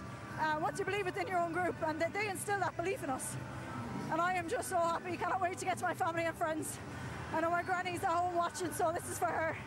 And yeah, looking forward to celebrating. Congratulations. Enjoy the celebration. I will. Thank you. Well, enjoy it at home, Granny, as well. And I tell you one thing, Anne-Marie Hayes gave an exhibition of Irish dancing. I haven't seen it since Jean Butler in Riverdance. Anne-Marie, how proud are you of your own team, your own county? Look at Damien, we don't win many All-Ireland in Galway. This is only our 5th title. Imelda Hobbins, 96, Lorraine Ryan, 2013, Dervin in 2019, Sarah Dervin in 2019 and 2021. We have only won 4 titles before this. This is our 5th. Carrie Dolan. The best of the whole lot. I'm so proud of Carrie today, walking up the steps of the Hogan. Tony Ward won 2 titles with Galway. His clubmate Cathal Murray has now won 3 titles with Galway. That is so special. A 4th All-Ireland for Anne-Marie Starr, Eilish O'Reilly and Aoife Donoghue. That is just incredible in Galway. Other counties might have huge success, but this is massive for Galway. Huge performance, their intensity, their tenacity. And by God, they took the game to Cork today. Superb game. And I just think today's performance was just built on a huge amount of character. From the very first minute until the 64th minute, Galway showed character in bucket loads. Even when Cork got that goal to bring them back into it, Carrie Dolan, like, my God, what a free to win that game. And I actually thought back to the league final that they lost against Tip, where she missed the free. That's Carrie Dolan's family there, Johnny Maher, and just some of the greats, yeah. Carrie, like, she's Therese Maher's niece. She's class personified. Eilish O'Reilly, Aoife Donoghue, leaders all over the field. That's what you want from your team. And Cathal Murray, for his 8th year to win his 3rd title, is incredible. You try and keep an eye on her dancing. At one point, I actually thought Anne-Marie was going to go in and play in the match. Oh, I tell you what, Anna, before we come to you, let's go back to Ger Canning, because the O'Duffy Cup is going west and Ger's going to describe the action now. Yes, and it's the turn of the GA, of the Camogie president, Brian Malloy, to make that presentation. You are all very welcome to Croke Park today. We witnessed something absolutely remarkable in that final today. A display of skill and passion that has no compare. I have some people to thank before I hand over the cup. Special thanks, as always, go to our competition sponsor, Glendimplex, and in particular to Carmel Naughton, who is such a stalwart supporter of Camogie for many years now. Carmel is more than a sponsor. She is a friend of Camogie, an advocate of our national game, and an ardent supporter of women in sport. Speaking of support, I want to thank all the supporters from Galway and from Cork who are here today in such great numbers. Camogie has had a busy year. We've achieved a lot, and we wouldn't have achieved it without your support. I'm hugely in your debt for all your support over the course of the year. I want to thank our referee, Justin Heffernan, and his team of officials. That was a frantic, physical game, Justin. Not easy, and you did a fantastic job. So very well done to you, and very well done to your team today. We have witnessed a masterclass in Camogie today. From a Cork perspective, I know you're down. There was comment made about you'll only be a generational team if you win 3 in a row. That's nonsense. Ye are a generational team. Ye have been absolutely fantastic. Ye could do nothing more today. Ye have been brilliant. Ye will be back. But today is a day for the women in the maroon and white. And it gives me immense pleasure to present the O'Duffy Cup to Carrie Dolan from Clarenbridge on behalf of the 2025 Glendimplex Senior Camogie All-Ireland Champions, Galway. A day to celebrate for Galway. Brian Malloy, Uachtaráin Cumann Camogie Actor, presents the O'Duffy Cup to Galway captain Carrie Dolan. Galway are the champions for 2025. A 5th success for the county. Cue the celebrations.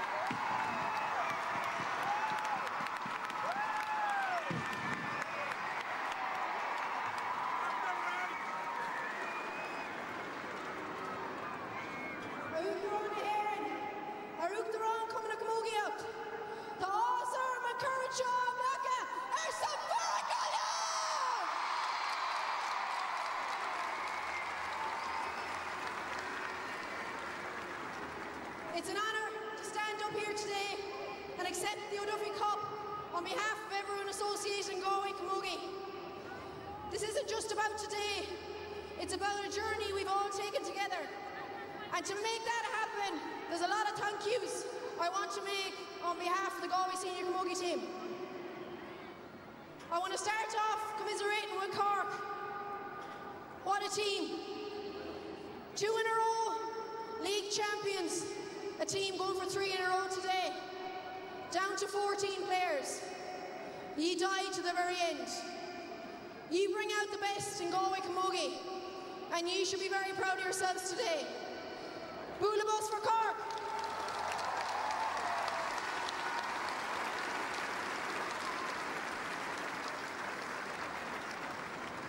I want to thank the Camogie Association and Glendimplex for running a really competitive championship.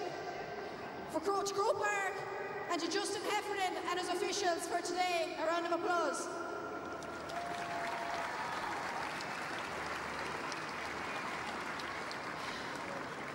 To our new sponsor, Curry Group Engineering and Construction.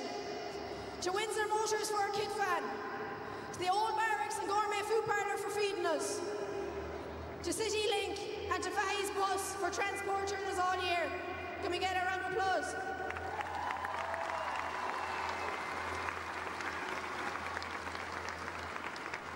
To our county board, our chairman Paul Kelly, our secretary Sinead Kelly, our treasurer Audrey Kerr, our PRO, Sarah Cochran. Thanks for your continued support, your investment in this group, and for giving us the platform to go after days like today. I want to thank you especially for the last 2 weeks for getting out on the road and getting support and getting money to get this group functioning. Give a bullabus for our county board.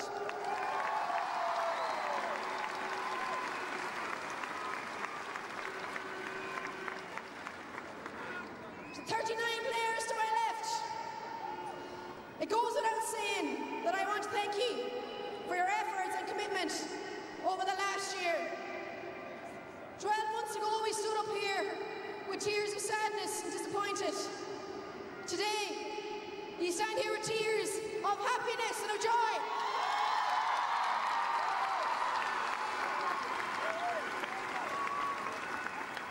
A special mention to 2 girls that have been ruled out for the season. To our 2 cruciates, Anya Kane and Niamh McPeak.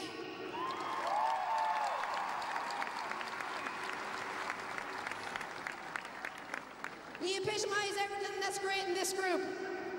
There's a spirit here, and that's something you can't coach. To our backroom team, our liaison officer Anne Kearney, video analysis Martin McLaughlin, stats Adrian Murphy, psychologist Claire Thornton, nutritionist Nicole, logistics Mike Bendon, physios Fiona Armstrong and Thomas Tivoli, our S&Cs Adrian and Ewan, our gym Neil Moynihan and Fithouse, our goalkeeping coach Philip Brennan, our kitmen John Belton, Mickey Grealish and Connor. I can't thank you enough on behalf of the group. Ye are the heartbeat behind the scenes, and we wouldn't be anywhere without you.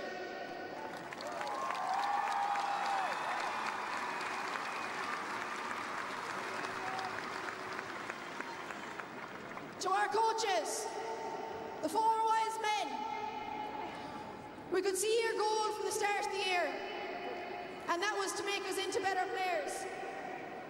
You challenged us to reach new levels and become a better team than we were 12 months ago. And for that, I can't thank you enough. When my teammates say they enjoy coming training day in, day out, that means you've done a very good job. So thank you.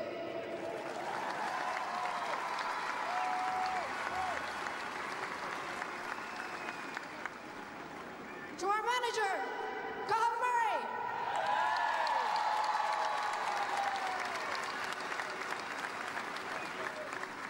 I want to thank you for your loyalty to this group, but also to Galway Camogie since you became manager in 2018.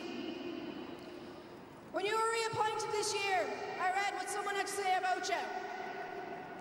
They said, fat chance of the Duffy coming west with Murray in charge. Well, not only have you delivered 1 All-Ireland Cup for Galway Camogie, you've delivered 2.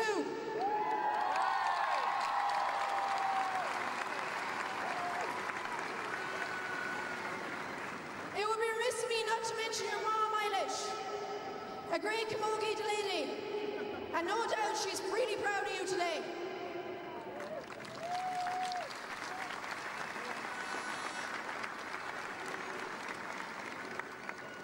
To my own club, Clarenbridge,